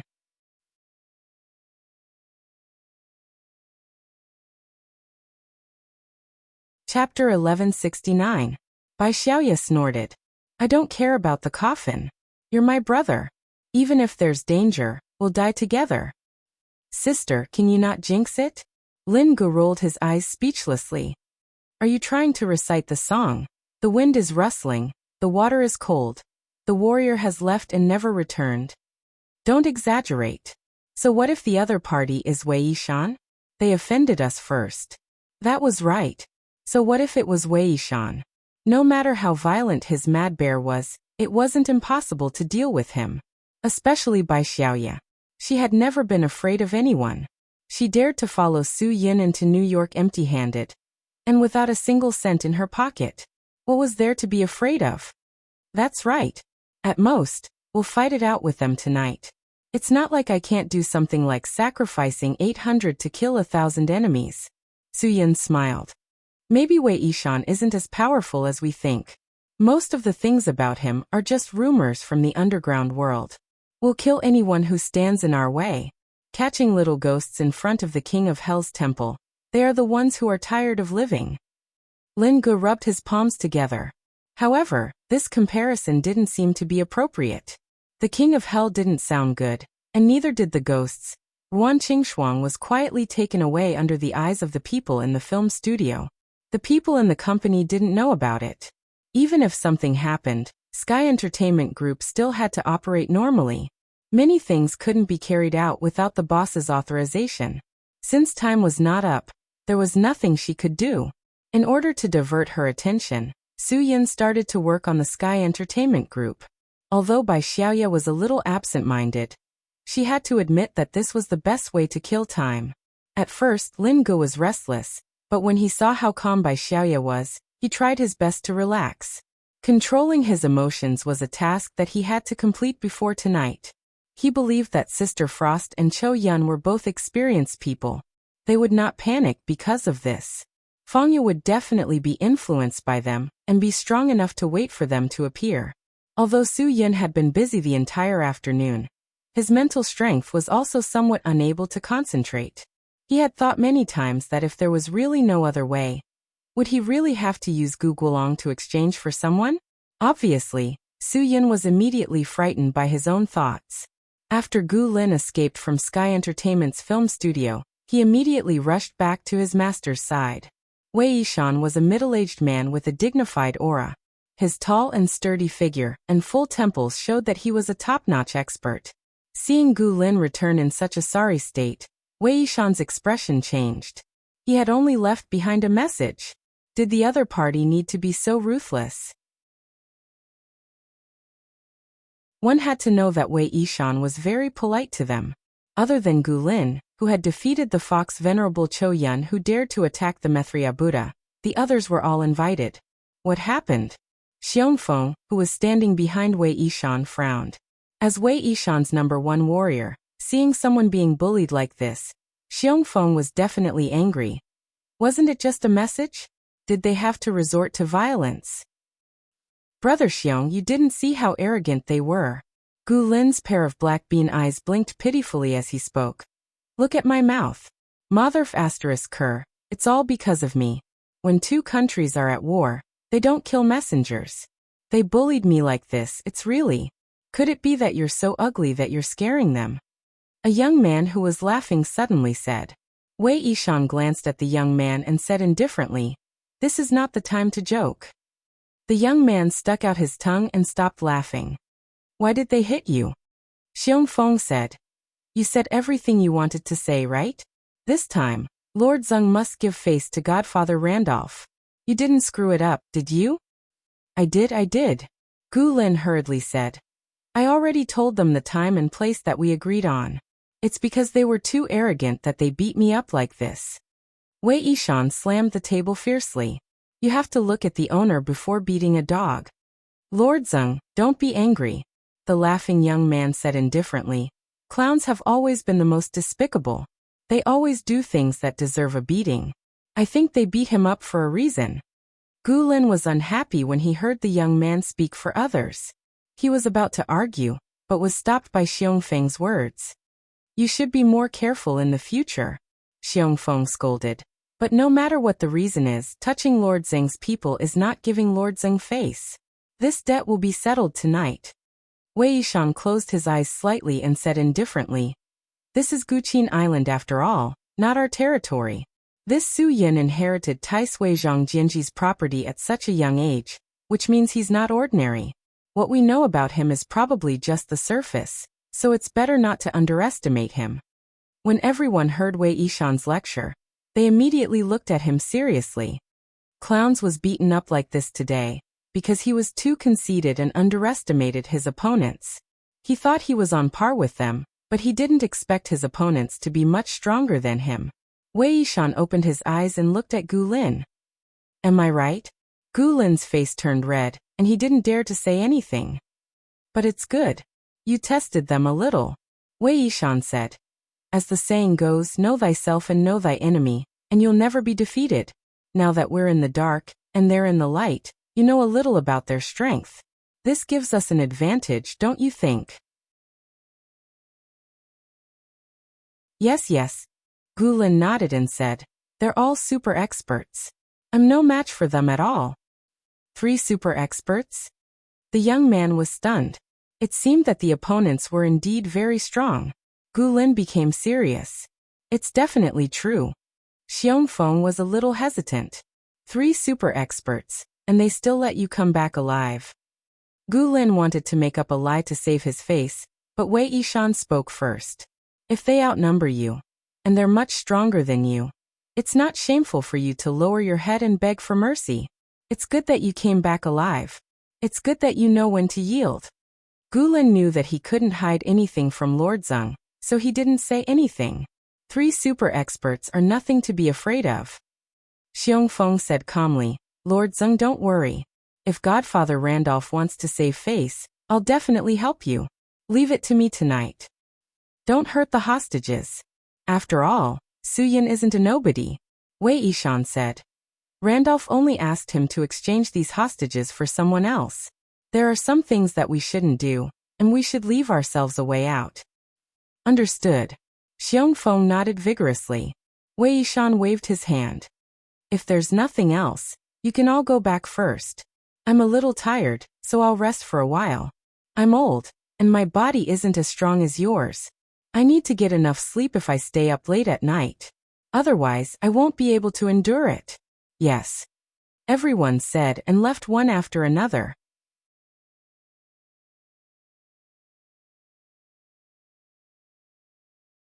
Chapter 1170. It was late at night, and pier number 5 was as quiet as a hibernating snake's nest. Other than the occasional sound of the sea breeze, it was so quiet that it gave people goosebumps. Suyin drove by Xiaoya to the appointment as scheduled. Suyin, that little brother of yours is really unreliable. He left just like that.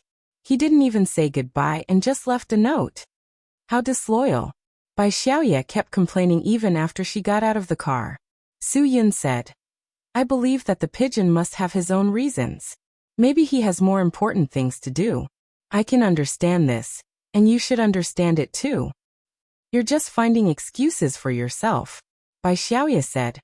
What could be more important than this? He said that he treats Sister Shuang as his own sister, Chou Yun as his own sister, and Guogua as his own child. Don't forget that his girlfriend is still here. Even if it's not for anything else, he can't just leave for love, right? Suyin raised his voice. Do you think he wants to leave? He has to bear a lot of pressure if he leaves now. We just need to do what we should do. Don't complain about him anymore. Coward. Bai Xiaoya's tone was full of disdain for Lin Ge. For a man who chose to leave at such a critical moment, Bai Xiaoya could only look down on him. He must have his own reasons. Don't be angry. Suyin would say a few words for Lin Ge.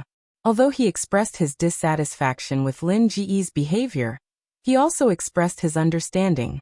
Just as the two of them were arguing about Lin Ge leaving without saying goodbye, a handsome young man walked up to them from afar. Are you Sky Entertainment's CEO Su?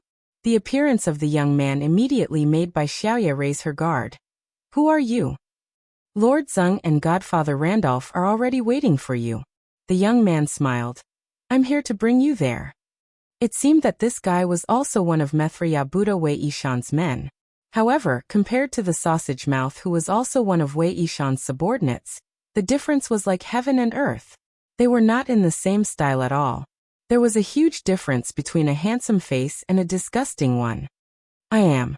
Suyin nodded. Lead the way. Please come with me. After the young man finished speaking, he led the way in front. After that, the young man didn't speak anymore.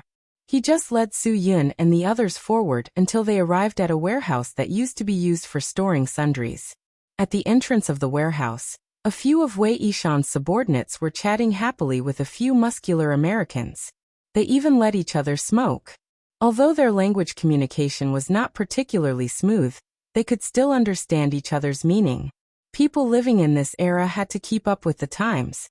Even if it was for the convenience of picking up girls in bars when traveling abroad, they still had to learn a few sentences of English.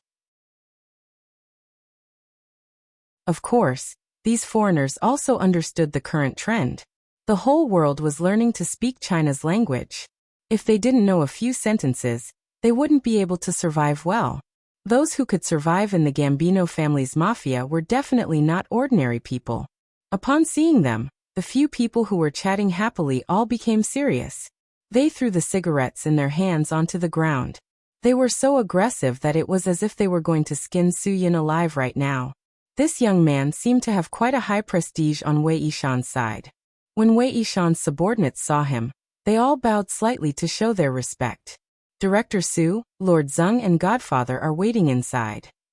The young man waved his hand and gestured for the few people at the entrance to make way for them. The few people at the entrance were very cooperative.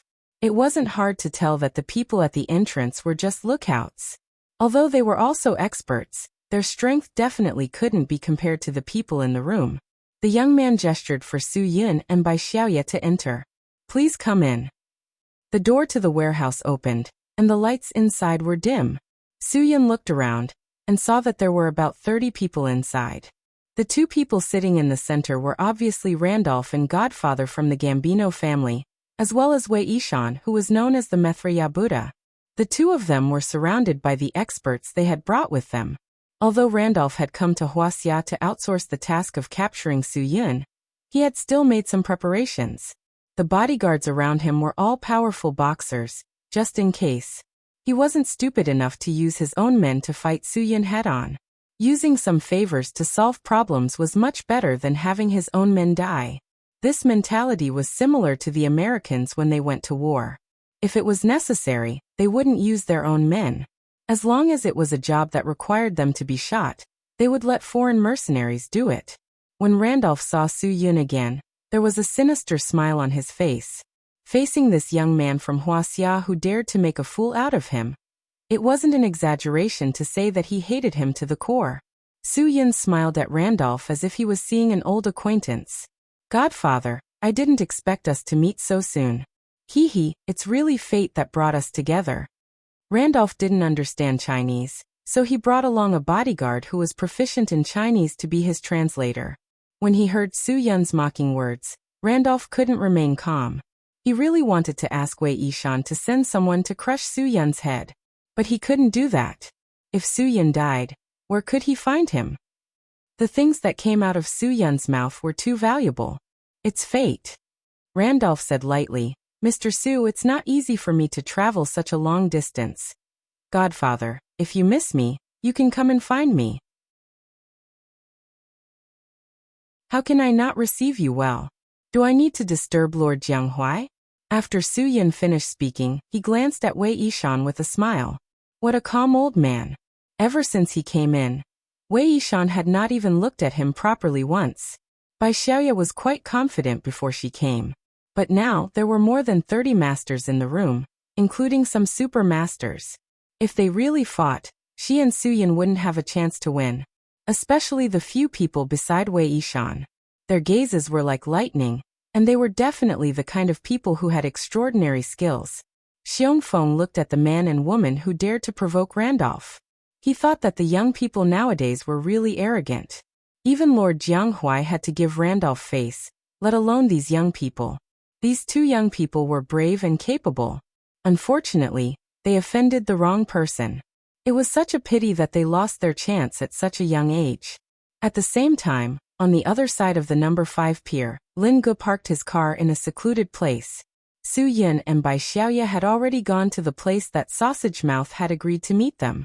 It wasn't easy to be in charge of hiding and helping Su Yun control the situation. Lin Gu had been very careful and didn't dare to be careless. He had to do a good job of concealing himself. He couldn't let the other party know that he was here. At the critical moment, he had to capture the leader and give them a chance to survive. If he was discovered during the incubation period, he would be letting down Brother Yin and Bai Xiaoya's hard work in acting. What he didn't know was that Big Brother Yin had purposely arranged for Bai Xiaoya to do this in order to make her acting more realistic. Right now, Bai Xiaoya was really looking down on him. She really despised him. You're tuning in to the Earbook Haven YouTube channel. Don't forget to subscribe and join us on this journey to catch the most captivating stories.